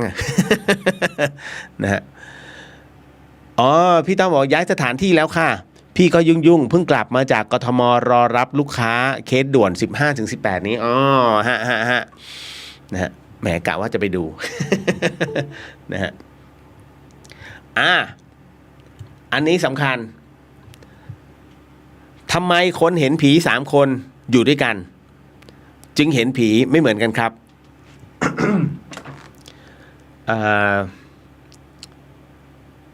เข้าใจไหมครับสมมุตินะมีคนเห็นผี เป็นคนมีเซนส์พิเศษอ่ะ3 คน1 2 3นั่งอยู่ด้วยกันแล้วพอบอกว่าเฮ้ยผีมามันเห็นไม่เหมือนกันถามว่าตกลงเห็นกันจริงไหมคำตอบคือเห็นมีทั้งจริงและไม่จริงนะฮะคนที่เห็นจริงก็จะบอกเลยว่าแบบนี้แบบนี้แบบนี้คนที่เห็นไม่จริงก็จะบอกตามแบบนี้แบบนี้แบบนี้ส่วนคนที่พูดว่าไม่ใช่ฉันเห็นแบบนี้แบบนี้สรุปแล้วคนที่เห็นแบบนี้กับคนที่เห็นบอกไม่ใช่ฉันเห็นแบบนี้ไอ้2 คนเนี้ยสมมุติ3 คนเลยอะทุกคนเห็นหมดแต่ว่าคนนี้เห็นผีแบบนี้คนนี้เห็นผีแบบนี้และคนนี้เห็นผีแบบนี้กำลังมาถามว่าทำไมเห็นไม่เหมือนกันแต่เห็นตัวเดียวนะทั้งหมดทั้งมวลเนี้ยเห็นจริงแต่เห็นตรงเนี้ยเขาเรียกว่าเห็นไปตามสัญญานะเห็นไปตามจิตที่ผูกเอาไว้นะฮะว่ามันเห็นในรูปแบบนี้แบบนี้แบบนี้คือบางคนเห็นเป็นกลุ่มสีดำนะฮะ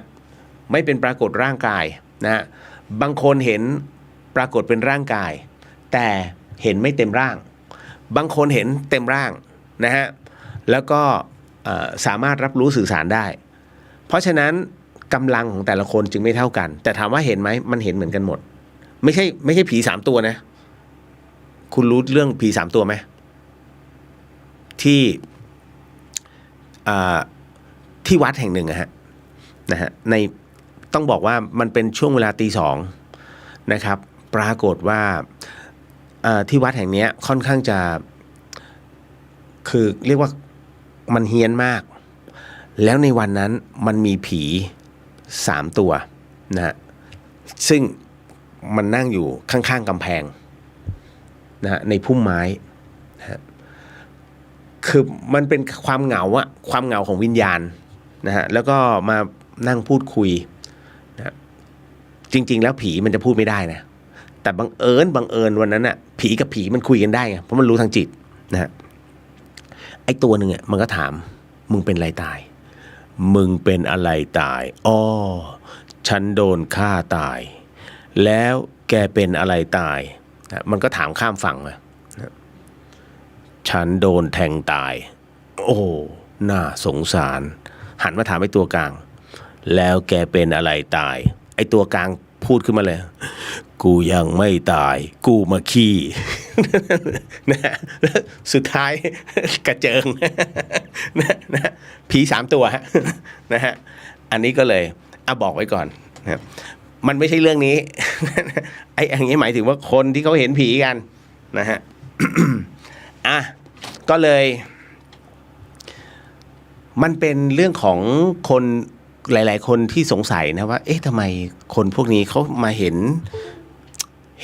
ผีจริงๆผมจะบอกว่าพระท่านก็เห็นเยอะแต่ท่านไม่พูดนะฮะอันนี้รับประกัน 100%พระปฏิบัติเนี่ยท่านจะเห็นแต่พูดไม่ได้แล้วท่านก็จะคุยกันในหมู่เนี่ยนะฮะว่าแล้วผมยกตัวอย่างใกล้ๆแล้วกันนะฮะว่าครูบาอาจารย์เนี่ยท่านเห็นท่านก็จะบอกว่าเมื่อคืนเห็นไหมท่านจะถามอีกกุฏิหนึ่งอ๋อเห็นแล้วอาจารย์เห็นไหมก็เห็นแหละเดินไปเดินมาเนี่ยตอนแรกก็จะบอกว่าเอ้ารับส่วนบุญนะแล้วอยู่ๆเขาก็เปลี่ยนทางเดินบอกใช่ผมก็บอกว่าตอนแรกผมก็จะให้เหมือนกันฮะพอดีเห็นเขาเดินไปทางด้านกุฏิด้านนู้นตะโกนพระตะโกนไม่ได้ลืมไปนะท่านก็เลยถามรูปนู้นว่าเมื่อคืนเห็นไหมนะฮะท่านก็บอกเห็น นะฮะก็ต้องปล่อยนะก็ส่งอานิสงส์บุญให้แล้วนะแล้วก็ไป3 กุฏิเห็นหมดเลยนะเพราะฉะนั้นท่านคุยกันเองได้แต่จะมาคุยกับญาติโยมเพื่อแสดงให้เห็นว่าข้าเห็นผีนะไม่ได้นะฮะเดี๋ยวจะกลายเป็นอวดวิเศษเพราะฉะนั้นผมถึงได้บอกว่าพระท่านก็เห็น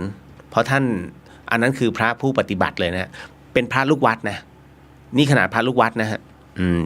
ยังไม่พูดถึงเจ้าอาวาสนะ นะก็ยกตัวอย่างให้ฟังนั่นคือเขาเรียกว่าความพิเศษของการได้นั่งสมาธิบ่อยๆนะฮะแล้วก็นั่งกรรมฐานบ่อยๆแล้วถามว่ามันจำเป็นจะต้องเห็นไหมพวกนี้จริงๆมันไม่จำเป็นหรอกเพราะถ้าจิตอันบริสุทธิ์แล้วเนี่ยเราจะรับรู้แล้วเขาไม่ได้มาแบบเละๆในหนังนะอันนั้นก็เวอร์เกินแบบต้องทำให้คือเขาต้องสร้างให้มันดูน่าเกลียดน่ากลัวนะฮะ สมมุตินะสิ่งที่คุณเห็นเนี่ยนะฮะแบบเนี้ยน่าเกลียดน่ากลัวแล้วคุณเอาไปฝันเนี่ยถามว่ามันใช่เรื่องจริงมันไม่ใช่อันนี้คือเขาเรียกว่าจิตอาวรณ์นะครับแล้วก็คือน้องคนหนึ่งเนี่ยเขาอกหักพูดเลยแล้วกันที่ฟังพี่เลียวอยู่นะฮะไม่เอ่ยชื่อแล้วกันนะฮะที่น้องอกหักจากสุภาพบุรุษท่านนั้นนะครับอันที่หนึ่งวิธีการแก้นะฮะทั้งอันนี้บอกทั้งสุภาพสตรีและสุภาพบุรุษที่มีความรักและอกหักนะฮะพวกรักคุดทั้งหลายนะฮะคืออย่างนี้ให้น้องเนี่ยดูกระจกดูพิจารณาตัวเราเนี่ยนะครับแล้วก็ดูว่าให้คุณจับโครงลูกตาของตัวเองเนี่ยว่าประมาณไหนนะฮะว่าประมาณไหนที่มันโบนะที่มันเป็นเบ้าตานะแล้วจากนั้นเนี่ยคุณก็มาดูภาพแฟนตัวเองแล้วจากนั้นคุณมาดูเนี่ย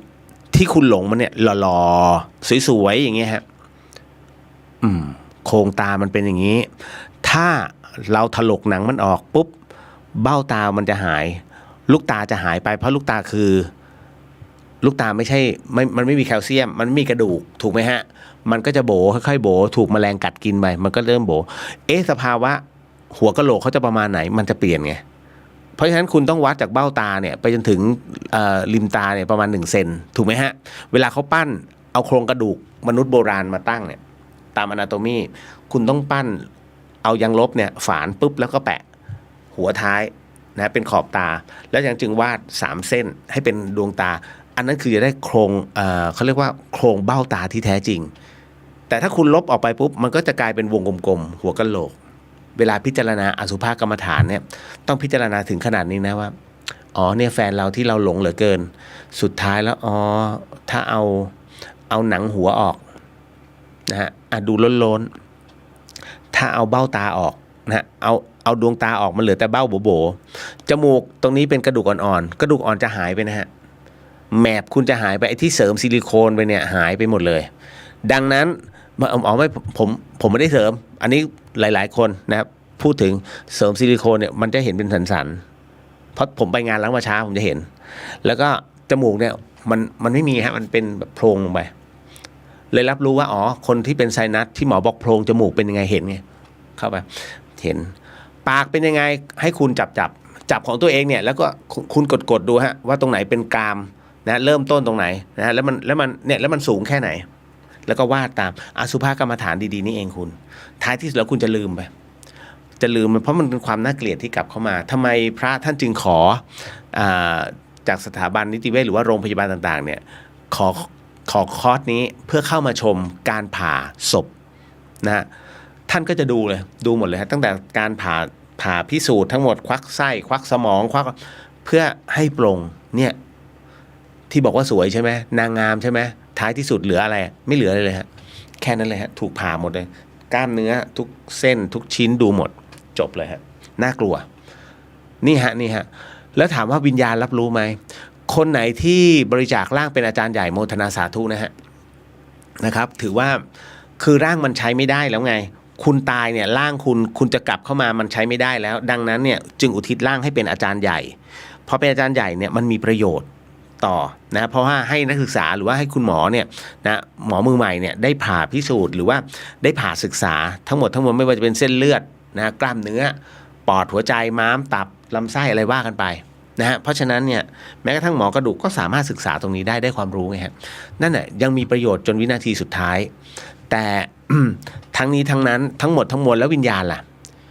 บางท่านก็สามารถกลับไปนะจุดตรงนั้นได้ก็เรียกว่าดูตามเหตุที่นักศึกษาเขาทำนะฮะแล้วก็บางท่านก็เสร็จปุ๊บมาดูมันก็มีแค่นี้จริงๆเนาะแล้วเขาปงปุ๊บขึ้นเลยคนที่เป็นอาจารย์ใหญ่ส่วนใหญ่นะฮะเป็นคนที่มีจิตใจกว้างนะฮะแล้วก็เป็นคนที่มีโลกทัศน์นะฮะไม่หวงตัวเองดังนั้นโอกาสนะที่อบายภูมิปิดกั้นน่ะสูงมากนะก็คือไม่หมดสิทธิ์ที่จะลงสูงมากนะฮะเพราะฉะนั้นเพราะว่าอุทิศร่างเพื่อเป็นประโยชน์ต่อมนุษยชาติต่อไปนี่แหละฮะแต่ว่าทั้งหมดก็ต้องดูกรรมนะ วันนี้เซ็นให้ร่างกายไปสุดท้ายไปทำอนันตริยกรรมไม่ได้ล่วงเหมือนกันนะฮะต้องดูตามเหตุปัจจัยนะฮะต่อมานะครับคนเห็นผีมันเป็นไปตามจิตวาระจิตของคนที่ผูกกันไว้บอกแค่นี้เลยนะฮะการที่เราออกเงินกู้แล้วถูกโกงจากลูกหนี้เป็นเพราะเหตุอะไรคะโอ้โหหลายท่านพยายามจะออกเงินกู้เข้าใจใช่ไหมฮะแต่ท้ายที่สุดแล้ว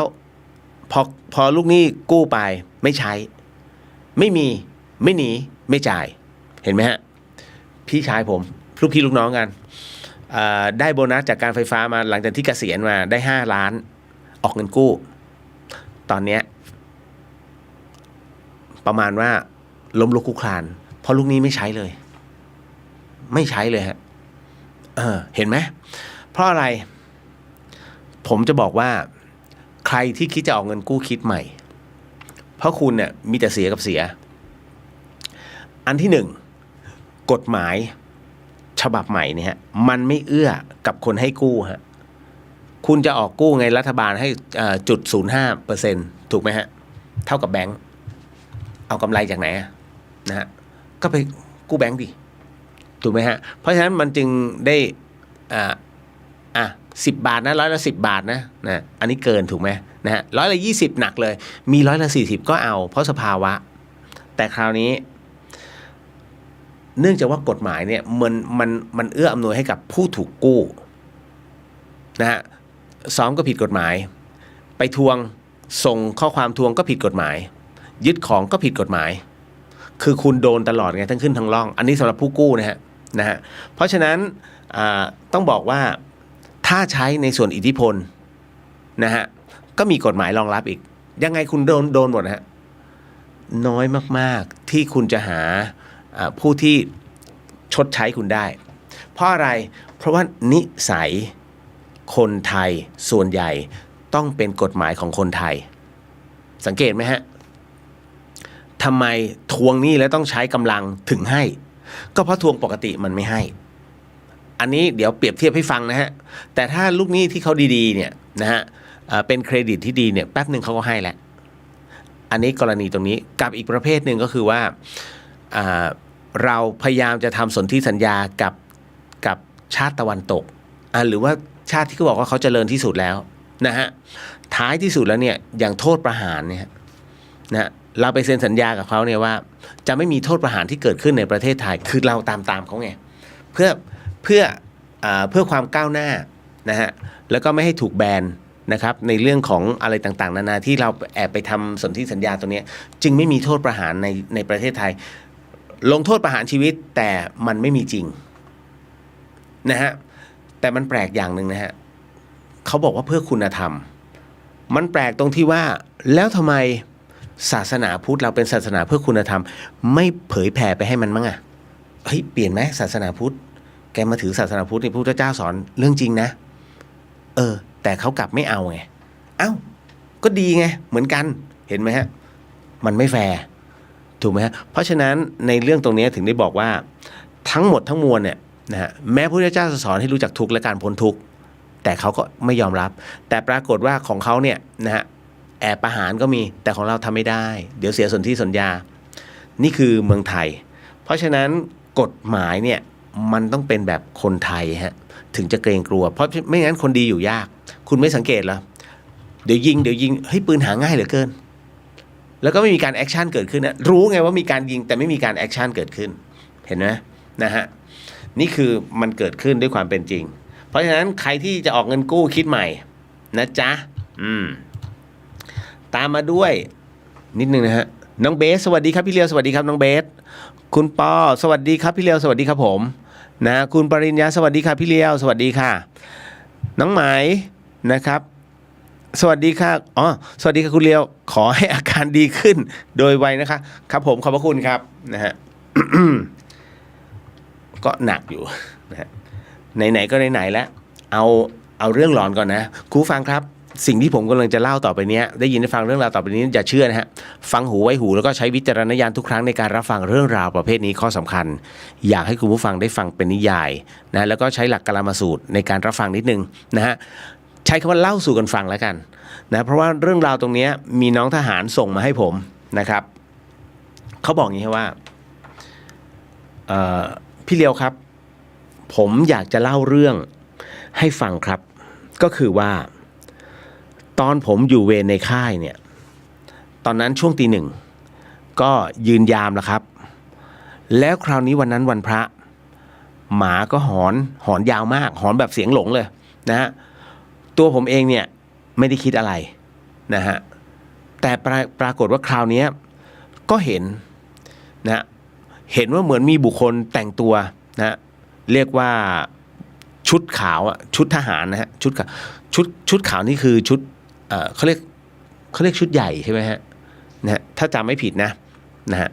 เอาชุดใหญ่มาแต่งเต็มยศเลยนะครับคือถ้ามันไม่ใช่งานใหญ่ๆจริงๆเนี่ยฮะเขาจะไม่ใส่ชุดขาวนะทหารนะฮะอันนี้แต่งเต็มยศเลยแล้วเขาก็เดินมาด้วยกัน2 คนพอเดินผ่านผมก็ทำความเคารพพอทำความเคารพเสร็จปุ๊บเขาก็เดินผ่านไปแล้วหายไปเฉยๆเลยครับหายไปต่อหน้าต่อตาผมเลยครับผมอะไม่เชื่อตาตัวเองนะครับพี่เลียวตอนแรกผมก็เฮ้ยท่านแกล้งหรือเปล่านะฮะผมก็เลยเดินไปดูก็ไม่มีใครนะพอดีจ่าแกก็มาตรวจเวรพอดีแกก็ถามผมว่านะฮะว่าเจออะไรทำอะไรผมก็เลยบอกเมื่อกี้มีผู้พันเดินผ่านมา2 ท่านแต่หายไปไหนก็ไม่รู้จ่าแกก็ถามว่าแล้วผู้พันที่ไหนผมก็เลยตอบไม่รู้ครับใส่ชุดขาวทั้งคู่เลยจ่าแกก็กวักมือเรียกนะผมก็เลยวิ่งไปหาแกก็บอกว่ายังไงก็อย่าทิ้งเวรเดินเรื่อยเปื่อยเดี๋ยวพรุ่งนี้เช้านะเดี๋ยวเช้าพรุ่งนี้จะให้ดูอะไรนะก็ยืนเวรต่อจากนั้นพอผมผัดเวรแล้วเข้านอนฮะรุ่งขึ้นผมก็ไปหาจ่าตามที่แกบอกเลยพอไปถึงเสร็จปุ๊บนะแกก็ถามนะฮะว่ายังจำหน้าผู้พัน2 ท่านนั้นได้ไหมอ๋อจำได้แล้วนะฮะจ่าแกก็เลยถามเมื่อคืนเองเจอ2 ผู้พันนี้ใช่ไหมแล้วแกก็เอารูปที่เป็นถ่ายหมู่นะฮะเอามาให้ดู2 รูปนะก็ปรากฏว่าจ่าแกชี้คนนี้ป่ะนะฮะน้องบอกอ๋อใช่ครับและอีกคนนี้ป่ะใช่ครับนะฮะแล้วแกก็เอาอีกภาพหนึ่งให้ดูฮะคือปรากฏว่าอย่างนี้ฮะผมก็สงสัยว่าจ่ารู้ได้ยังไงก็จ่าไม่ได้อยู่ตรงนั้นจ่าแกบอกรู้ดิมันเจอทุกรุ่นเนี่ยทุกวันพระขึ้น15 ค่ำนะฮะพอพูดตรงนี้เสร็จปุ๊บเนี่ยไอ้น้องเขาบอกว่าผมก็เริ่มอยากรู้แล้วพี่ว่าทำไมจ่าพูดแบบนี้วะนะฮะจ่าแกก็เลยบอกว่าผู้พัน2 ท่านเนี่ยแกตายไปแล้วอีกรูปหนึ่งที่เอามาคือเป็นรูปรถรถที่มีแขนห้อยอยู่นะฮะ ผู้พัน2 ท่านเนี่ยตายไปแล้วตายพร้อมกันคือรถเนี่ยไปชนประสานงาเพราะเมา นะฮะเมาผมก็อึ้งเลยฮะคือจ่าก็บอกแล้วแกบอกแล้วแกเนี่ยไม่ยอมไปไหนสักทีคือจ่าบอกว่าเงี้ยทั้ง2 ท่านเนี่ยไม่ยอมไปไหนสักทีมาป้วนเปี้ยนในกองร้อยแบบเนี้ยนะฮะหรือเป็นเพราะแกรักของแกมั้งคือรักในกองร้อยนะฮะตรงนั้นคือผมก็หัวใจลงไปอยู่ตะตุ่มฮะน้องพลทหารเขาบอกหัวใจผมก็ลงไปอยู่ตะตุ่มเลยพี่ก็เลยบอกว่าจ่าแกก็เลยบอกว่าถ้าผมรู้จักใครคนไหนให้ช่วยหน่อยหรือให้บอกหมอปลาหน่อย นะฮะคือแกก็ไม่อยากให้คนอื่นๆเจอนะด้วยทั้ง2 ท่านเนี่ยต้องบอกว่าเสียมา5 ปีนะฮะเสียมา5 ปีกว่าแล้วนะเรื่องของเรื่องก็เป็นอย่างนี้นะคุณผู้ฟังสั้นๆเล็กๆนะให้รับรู้ว่ามันเป็นแบบนี้ผมก็เลยบอกว่าน้องฟังอยู่ให้ยืนเวรอีกวันไหนวันนี้ นะฮะต้องบอกว่าอันเนี้ยเรื่องของจิตวิญญาณนะฮะ มันเป็นการคือถ้ามันมีหน้าที่มันก็ยังคงวนเวียนอยู่นะครับมันไม่มีใครไปบอกนะณตรงนี้แล้วที่สำคัญเนี่ยเมาคนเมาเวลาถูกรถชนตายหรือว่าไปเกิดอุบัติเหตุแล้วสติมันไม่เต็มเนี่ยพระอาจารย์ภัสกรท่านบอกเสมอนะฮะว่าใครก็ตามที่กินเหล้านะฮะตายแบบไหนไปแบบนั้นสติไม่ครบ32เมื่อเกิดมาอีกทีนึงอะระวังฮะนะในเรื่องของรูปลักษณ์ของตัวเองจะเด๋อด่าหล่อๆนะประมาณนี้หลอนๆหน่อยเพราะฉะนั้นก็เลยต้องบอกว่ามันเป็นเรื่องที่เราต้องสำรวจตัวเองเสมอผมเคยถูกถามนะว่าวันหนึ่งคุณนึกถึงความตายกี่รอบผมบอกว่าผมนึกถึงทุกวันเนี่ย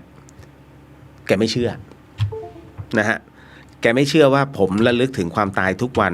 ซึ่งผมบอกว่าเอาจริงนะผมระลึกทุกวันเพราะว่าเราจะรู้สภาพร่างกายของเราดีว่าคนทุกคนจะรู้ว่ามันมีอะไรผิดปกติในตัวเราบ้างเพราะผมเคยตายมาแล้วเนี่ยตั้งแต่วันที่ผมฟื้นขึ้นมาผมระลึกเรื่องความตายตลอดจริงๆวันหนึ่งก็ครั้งหนึ่งถ้าน้อยสุดคือครั้งหนึ่งเฮ้ยมันแปลกๆเว้ยเฮ้ยไหวไหมผมจัดรายการตรงเนี้ยขนาดที่ผมฟุบลงไปเลยฮะก็มีจนพระอาจารย์เนี่ยท่านต้องเดินเปิดประตูมาแล้วท่านถามเป็นอะไรหรือเปล่าผมก็เลยบอกว่าหัวใจผมเต้นผิดปกติพระอาจารย์เดี๋ยวขอผมพักแป๊บหนึ่งขนาดนั้นเลยฮะคือกะว่าถ้าคุยอย่างเงี้ยโต้ตอบในเรื่องธรรมะอยู่ต่อให้ตายตรงหน้าไมค์ผมก็ต้องทำนะฮะดีวัดฝายหินดังเลย ดีเจคนหนึ่งจัดรายการจนตัวตาย ดูผีชีพกันไปดูนะฮะ นะฮะอันนี้ก็เลยเล่าสู่กันฟังนะฮะกรณีตรงนี้เดี๋ยวต้องบอกก่อนว่าด้วยความที่ในทหารที่มีจิตอันผูกพันกับกองร้อยหรือว่ากองพันของท่านนะฮะท่านคงไม่ไปไหนหรอกอารมณ์นี้นะฮะท่านก็ยังคงมาท่านไม่ได้มาหลอกนะแต่ท่านมันเหมือนกับเดินมาตรวจเหมือนกับท่านคงมีหน้าที่นะฮะอยากให้ช่วยถามจ่าว่าวันที่ตายที่ท่านทั้งสองใส่ชุดขาวหรือเปล่านั่นแสดงว่าถ้าไปชุดขาวแสดงว่าไปแบบในงานมงคลสมมุติว่ามีใครสักคนหนึ่งแต่งงานเนี่ยเป็นเพื่อนร่วมรุ่นหรือใครสักคนหนึ่งคุณจะเห็นไหมทหารเขาจะแต่งชุดสีขาวนะถ้าไม่แบบเป็นทางการจ๋าจริงนะก็จะมีแบบงานอย่างเงี้ยแล้วกลางคืนไงนะฮะจะมีอย่างงี้ฮะต้องถามบางทีถือกระบี่ก็มีนะอันนั้นแต่ส่วนใหญ่แล้วในทหารชั้นในพันอย่างเงี้ยเขาคงไม่มาถือกระบี่ขนาดนั้นนะฮะแต่อาจจะแต่งเป็นเกียรติในงานนะอันนี้ก็เลยต้องบอกไว้ก่อนนะฮะสอบถามก่อนแล้วหลังจากนั้นเคยนิมนต์พระไปสวดในกองพันไหม ส่วนใหญ่ทหารไม่ค่อยทำนะฮะ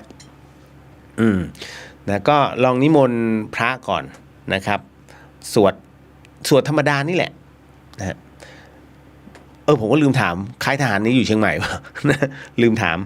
นะฮะถ้าอยู่เชียงใหม่มานิมนต์ที่วัดฝายหินไป นะ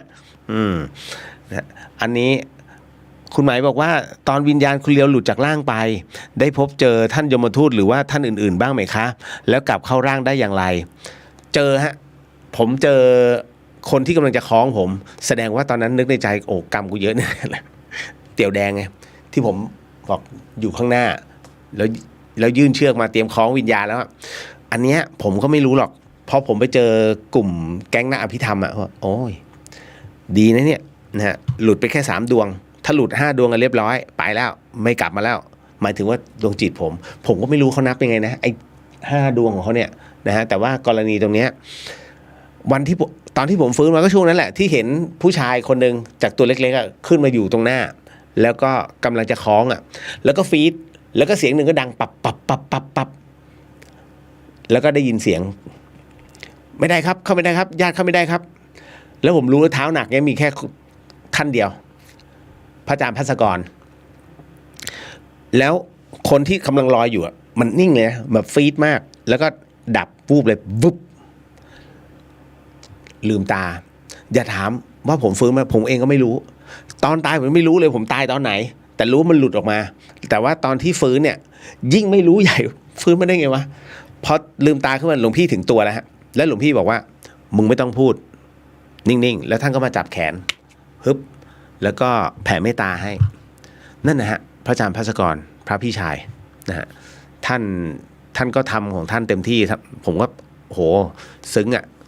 นะฮะ100 วันพันปีไม่เคยมาถูกตัวกันเงี้ยแล้วถ้ามาจับเขิน เขินพระพี่นะฮะก็อันนั้นคือเล่าให้ฟังคร่าวๆนะฮะในช่วงจังหวะแบบนั้นผมไม่อยากให้ใครมาเป็นเหมือนผมนะคุณรู้ไหมตอนที่วิญญาณหลุดไปจากร่างอะสิ่งหนึ่งที่ผมก็เหมือนกับทุกท่านนะฮะผมก็จะไปคิดถึงเรื่องหนังคิดถึงในเรื่องของครูบาอาจารย์ที่สอนเฮ้ยเราเคยทำบุญอะไรไว้บ้างวะรีบคิดก่อนเลยรีบในดวงจิตมันต้องคิดอ๋อเราเคยสร้างพระตรงนี้เราเคยเอาปฏิทิน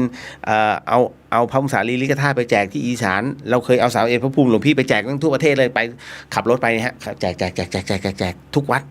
เจอตรงไหนแจกพระมุสาลีริกธาตุด้วยฮะโมทนาให้กับทุกวัดเลยนะคือมันก็ไม่ได้ครบหรอกแต่เพียงแต่ว่าผ่านวัดไหนตั้งจิตเข้าวัดนี้เข้าเลยไม่มีจุดหมายคือสุ่มนะฮะแล้วก็สร้างวัดร่วมสร้างวัดอย่าใช้คำว่าสร้างแต่ถวายพระเนี่ยสร้างพระเนี่ยแน่นอนนะฮะแล้วก็ทำอะไรบ้างอิ่มบุญอุ่นใจน้องโอ้โหมันเตรียมตอบเต็มที่อ่ะพรั่งพรูนะฮะคือมันคิดในเรื่องอกุศลไม่คิดในเรื่องกุศลมากกว่าอกุศลคุณอย่าไปมัวแต่ไปคิดอกุศลฮะเพราะว่าถ้าสมมติจิตเราเนี่ยมัวแต่ไปคิดอกุศลเนี่ยเรียบร้อยเตรียมตัวดิ่งเลยฮะเขาบอกว่าเราจะร้อนรุ่มตั้งแต่ตอนที่ตายแล้วเลยคือหลุดปุ๊บร้อนทันทีนะฮะท่านท้าวพญายมราชหรือว่าพญามัจจุราชเนี่ยที่หลายๆคนบอกว่าดุนักดุหนามันขึ้นอยู่กับบุพกรรมครับท่านใดที่ประกอบแต่กรรมชั่วท่านท้าวพญายมราชนั้นจะแปลงเป็นยักษ์ที่มีความหน้าตาน่ากลัวและดุมากแต่ท่านใดที่ทำแต่บุญนะเมื่อหลุดไปแล้วนะครับ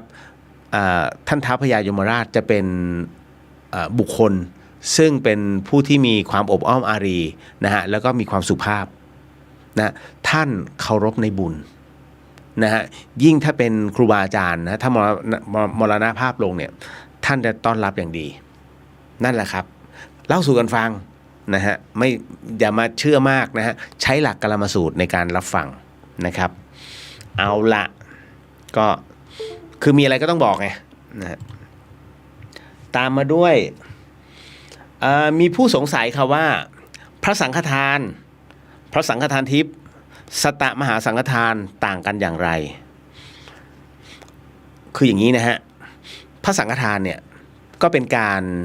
เรานำถวายพระสงฆ์นะฮะเรียกว่ามิ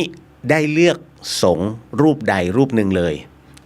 พอไปถึงเนี่ยวัดอยากถวายพระสังฆทานรูปใดก็ได้ฮะท่านถวายเลยนะฮะเพราะว่าพระสังฆทานนี้เมื่อทำแล้วเนี่ยสังฆะแปลว่าหมู่นะฮะเพราะฉะนั้นทานนี้จึงให้กับหมู่สงฆ์มิใช่พระสงฆ์รูปเดียวดังนั้นการถวายพระสังฆทานให้ก็คือสงฆ์ที่รับเนี่ยเป็นตัวแทนของหมู่สงฆ์ดังนั้นถ้าสมมุติว่าสบู่ขาดนะฮะโอ้พอดีเลยสบู่หมดในถังสังฆทานมีสบู่ท่านก็รูปนี้เอาสบู่ไปนะฮะเสร็จปุ๊บอุ้ยแปรงขัดส้วมโอ้พอดีกำลังมันเพิ่งหักกำลังจะหาได้แปรงขัดส้วมเอาไปเห็นไหมฮะเพราะฉะนั้นเวลาคุณถวายพระสังฆทานเนี่ยคุณจะเอาของกินไปถวายนะฮะเพราะว่าบางทีท่านไม่รับเลยคือรับปุ๊บผลักออกเลยนะแล้วถ้าโยมมาปุ๊บท่านอยากเอาไปมันจะไม่เวิร์กตรงที่อย่างเงี้ยฮะคือคุณไปยึดติดว่าเอาตามความคิดเราว่าจะต้องมีของกินนะฮะเพื่อที่เมื่อเราตายแล้วจะได้ไม่ตอนที่คุณตายคุณเสพบุญคุณเสพรัศมีถ้าคุณไม่ใช่สัมภเวสีเพราะฉะนั้นถ้าเป็นสัมภเวสีต่อให้มาม่า1 ห่อที่อยู่ในถังสังฆทานเนี่ยไม่อิ่มไปเปิดโรงทานเลยนะฮะอันนั้นน่ะเวิร์กนั่นแหละครับอันนี้สงฆ์จะถึงคุณทันทีนะฮะเพราะฉะนั้นนะตรงนี้อันนี้บอกไว้ก่อนนะฮะในถังพระสังฆทานจึงควรจะมีพวกเครื่องใช้ที่เป็นประโยชน์กับสงฆ์โดยรวมปลั๊กไฟหลอดไฟเอาไปเหอะ เทียนเนี่ยอย่าคิดว่าปัจจุบันแล้วมีหลอดไฟแล้วเทียนไม่จำเป็นเทียนเนี่ยจำเป็นนะคุณวันใดที่อย่างเนี้ยจริงๆแล้วในพรรษาเนี่ยวัดที่เขาเคร่งๆหน่อยเขาจะจุดเทียนพรรษาไว้ ตอนนี้ต้องจุดอยู่นะฮะเพราะให้รู้ว่ายังมีพระสงฆ์อยู่ในพรรษานะฮะเปลวเทียนพรรษาเนี่ยเป็นตัวฟ้องนั่นแหละฮะพอรุ่งเช้าปุ๊บดับนะฮะพอข้ามปุ๊บจุดใหม่เพื่อให้รู้ใครที่อยู่ไกลๆหรือว่าพระสงฆ์ที่สมัยก่อนนะท่านเพิ่งกลับมาจากที่ไหนก็แล้วแต่เนี่ยเมื่อเขามาอยู่ตรงนั้นเองศาลาปายเข้าไปนั่นแหละฮะร่วมทำวัดบ้างหรือว่ารับรู้ว่านี่ถึงเขตวัดแล้วนะฮะให้เป็นสัญญาณเฉยๆนะบางที่ที่เขาไม่มีไฟฟ้าอันนี้ก็เลยอธิบายให้ฟังนะฮะก็นี่คือพระสังฆทานท่านใดที่ทำสังฆทานนะก็คือถึงกับตัวเราและสัพพวิญญาณที่เราอยากจะมอบให้นั่นคือผู้วายชนสังฆทานนั้นถึงคนเป็นได้ไหมจริงๆแล้วถึงคนเป็นได้ด้วย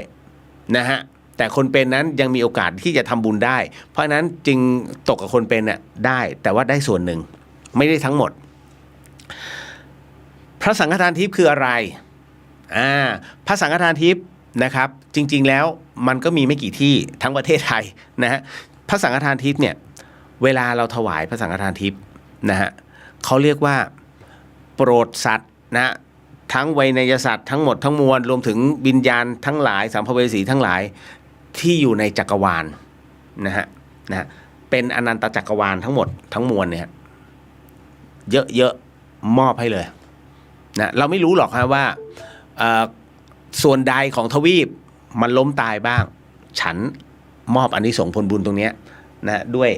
สังฆทานทิพย์เพราะฉะนั้นท่านใดที่หิวปุ๊บได้ทันทีแต่ว่าตัวพระสังฆทานก็เหมือนเดิมนะก็คืออยู่กับหมู่สงฆ์เช่นเดิมนะแต่ว่าเพียงแต่การอุทิศนะตัวเราได้อยู่แล้วนะฮะแล้วก็เหล่าสรรพวิญญาณทั้งหมดทั้งมวลเนี่ยทั้งในจักรวาลเนี่ยได้หมดเลยนะครับด้วยแผ่ไปนิดหน่อยเขาก็ได้นะฮะอันนี้คือในส่วนของพระสังฆทานทิพย์ส่วนสัตตมหาสังฆทานอันเนี้ยพระอาจารย์ภัสกรท่านเคยทำตั้งแต่ตอนอยู่ที่ซอยสายลมพระเดชพระคุณพระราชพรหมยานไปที่ซอยสายลมและหลวงพี่ท่านเนี่ยนะฮะก็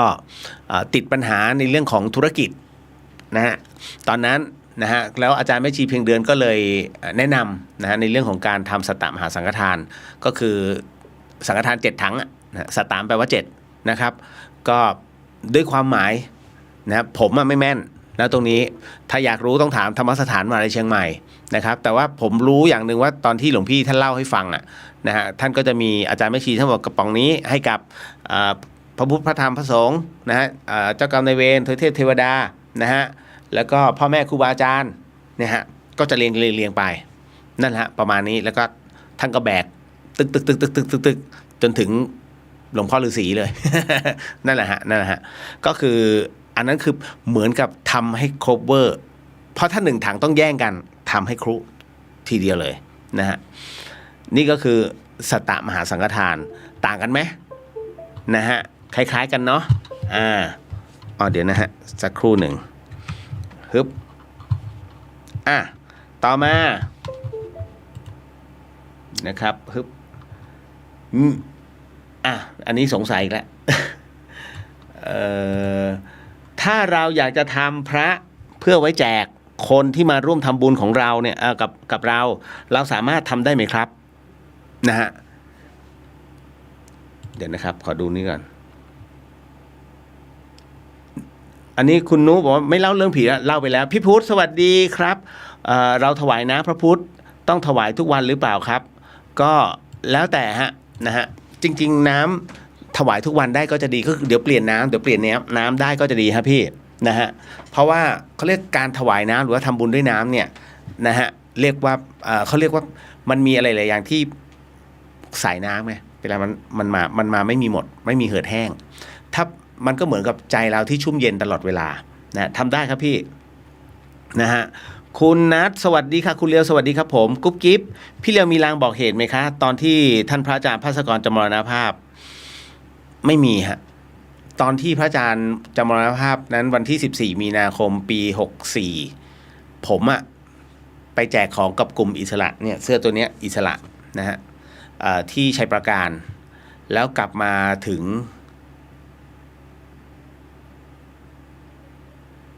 ผมก็ลองนึกอยู่ว่ามันไม่มีนะไม่มีรางนะฮะ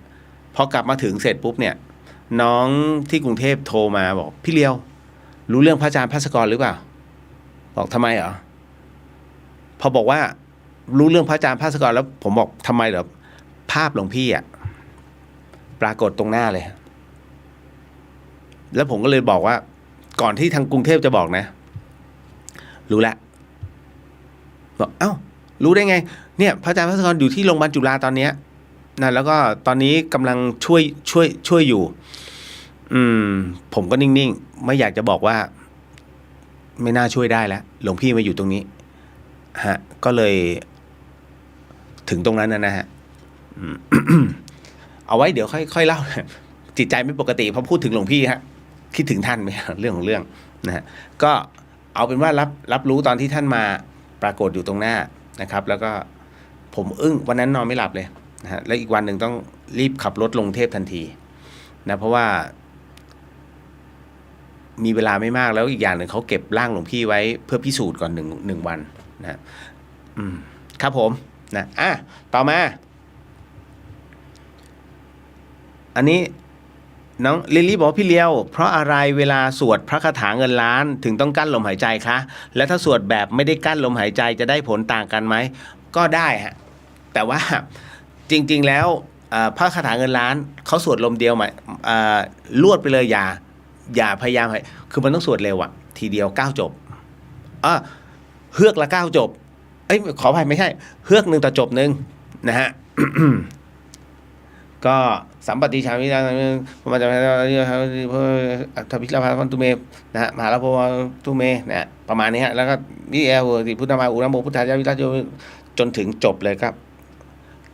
หยุดแล้วก็หายใจต่อคือจริงๆแล้วมันเป็นสูตรของการเขียนอักษรยันเวลาเขียนอักษรยันเนี่ยท่านจะท่องมนต์นะจนจบบทแล้วก็จบ1ตัว1ลมหายใจถ้าเขียน1ลมหายใจแล้วมีหายใจระหว่างที่จะเขียนตัวยันเสร็จ1ตัวเนี่ยเขาบอกว่ามันอันนี้เล่าสู่กันฟังนะเขาบอกว่ามันจะไม่ขลังนะเพราะว่าสูตรของครูบาอาจารย์เนี่ยเวลาท่านเดินลมหรือว่าเดินอะไรพวกนี้เดินตัวยันเนี่ยท่านก็จะแบบไปทีเดียวแต่จริงๆแล้วพระคาถาเงินล้านเนี่ยหลวงพ่อปานท่านก็ส่งต่อให้พระเดชพระคุณหลวงพ่อฤาษีนะฮะท่านก็เลยต้องใช้วิธีนี้แต่โดยปกติแล้วก็จะสวดกันเนี่ยฮะก็คือ1จบนะฮะต่อ1ลมหายใจนะฮะจะดีกว่านะฮะแล้วก็มีผู้ทำแล้วได้ผลอยู่เรื่อยๆนะครับแต่ถ้าสวดปกติก็ได้นะฮะก็ได้ผลเหมือนกันนะครับเพียงแต่ว่าก็ต้องสุ่มเอาช่วงเวลา นะแล้วเวลาสวดนั้นบางคนคิดว่าตามพื้นที่9จบใช่ไหมฮะท่านบอกว่าสวดตาม1สวด9จบ2สวดตามอายุ3สวด108แล้วแต่นะครับอันนี้เรียบร้อยเนาะตอบน้องจบแล้วจริงๆเรื่องของพระอาจารย์ภาสกรเนี่ยนะฮะก็เป็นอะไรที่หลายๆครั้งนะที่ผมจัดรายการกลางแจ้งเลยนะธรรมสถานเนี่ยนะฮะผมก็จะบอกเสมอนะว่ามันก็จะมีปรากฏการณ์ที่หลวงพี่ท่านมาแต่ว่าปัจจุบันไม่เห็นแล้วนะฮะท่านอื่นอาจจะเห็นแต่ว่าที่ธรรมสถานสำหรับผมเนี่ยคิดว่าหลวงพี่ท่านก็คงจะหมดห่วงแล้วนะฮะตอนนี้น่าจะไปกวนที่พระอาจารย์คเชน วิมุตโตไทยท่านใดอยากรู้ลองไปถามพระอาจารย์คเชนฮะเดี๋ยวประมาณสักประมาณปลายเดือนตุลาปลายเดือนหน้าจะมีจุลกฐินที่ต้นบุญธรรมสถานผมจะไลฟ์สดกับพระอาจารย์คเชนตรงนั้นและเดี๋ยวถามกันเลยนะสนุก บันเทิงนะฮะก็พระอาจารย์ท่านจะสนุกนะฮะพระอาจารย์คเชนตลกมากนะครับก็ท่านใดที่เคยฝึกกับท่านก็จะรู้นะฮะต่อมา อันนี้ที่ถามไว้ว่าถ้าเราอยากจะทำพระเนี่ยเพื่อไว้แจกกับคนที่มาร่วมบุญกับเราเนี่ยเราสามารถทำได้ไหมทำได้นะฮะการทำพระมิใช่อยากทำก็ทำนะคุณอันนี้จะบอกทำได้หนึ่งคุณต้องดูวัตถุประสงค์นะฮะว่าจะทำเพื่ออะไรการพระพุทธศาสนาสองคุณต้องดูด้วยฮะว่าบุญท่านมีไหมนะฮะไม่ใช่อยู่ไปทำพร่ำเพรื่อเสียคนหนึ่งนะซึ่งทำสมเด็จจิตรลดาแอบอ้างทำสมเด็จจิตรลดาแล้วก็ปล่อยปั่นราคารวยเป็น100 ล้านนะฮะไม่ตอบแล้วไม่คงไม่บอกชื่อนะว่าใครนะปรากฏว่าท้ายที่สุดแล้วจุดจบของการที่คิดว่าการทำพระเนี่ยเป็นเรื่องง่ายๆและการค้าตายโหงฮะตายคาโรงแรมแห่งหนึ่งโดยไม่ทราบสาเหตุแต่เป็นการฆ่าตัวตายโดยการผูกคอตายในตู้เสื้อผ้าแต่เขายังรวยนะฮะเขายังรวยแล้วคุณคิดว่ามันเป็นเพราะอะไรครูบาอาจารย์ก็เลยบอกว่าเพราะกรรมมันบีบนะฮะในการหลอกลวงในเรื่องของการสร้างพระแบบนี้ดังนั้นจริงๆสร้างได้ดูวัตถุประสงค์เสร็จปุ๊บให้ปรึกษาครูบาอาจารย์ก่อนนะฮะว่าคุณต้องดูว่าจะสร้างพระอะไรเพื่อวัตถุประสงค์อะไรแล้วเลิกงามยามดีแบบไหนมวลสารท่านต้องใช้อะไรทั้งหมดทั้งมวลต้องประกอบกันด้วยมวลสารบางมวลสารไม่ถูกกับเนื้อบุญของท่านเรียบร้อยเหมือนกันมันจะมีผลกับอายุเช่นกันทั้งหมดทั้งมวลมันเป็นเรื่องราวของอายุขัยคุณจะไปเล่นกับเรื่องแบบนี้ให้ปรึกษาครูบาอาจารย์ก่อนผมเองเนี่ยหลายครั้งสังเกตไหมเมื่อก่อนผมถล่มมากเลยถล่มยับเยินกับพระสงฆ์ที่ทำให้เรียกว่าพระพุทธศาสนาเสื่อมเสียผมซัดในรายการหมดเลยแต่ปัจจุบันผมสงบคำมากขึ้นเพราะครูบาอาจารย์เตือนแล้วว่าเรื่องนี้เป็นหน้าที่สงฆ์ไม่ใช่หน้าที่โยมนะฮะผมก็แค่ย้ำเตือนว่าอันนี้ผิดพระวินัยแต่จะต้องทำอะไรแบบไหนเป็นเรื่องของสงฆ์เดี๋ยวท่านจัดการกันเองสังเกตไหมผมจะพูดแบบนี้เพราะว่าโดนมาแล้วคือท่านเตือนเพราะว่าท่านเช็คผมไงเช็คอายุไขให้ อันนี้เล่าสู่กันฟังนะฮะอย่าไปอะไรมากมายนะฮะหม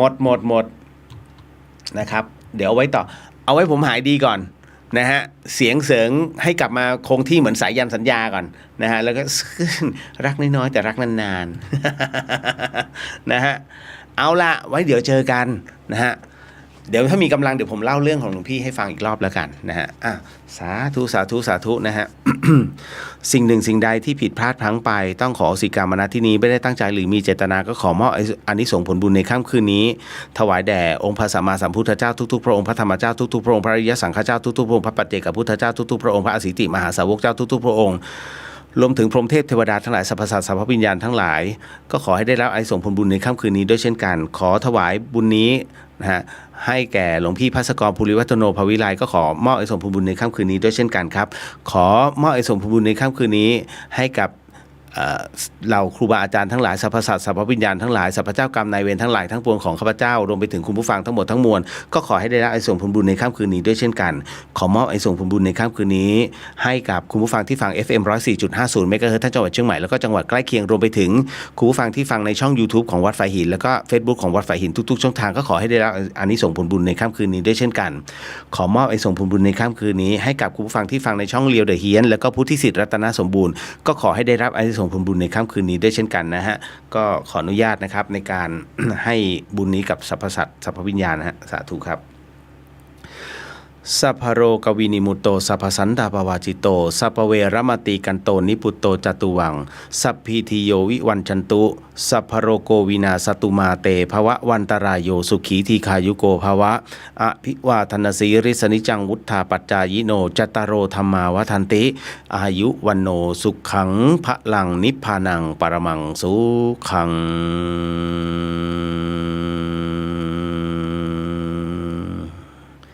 สาธุครับแล้วเจอกันเนาะนะฮะหลังจากที่หายแล้วบ๊ายบาย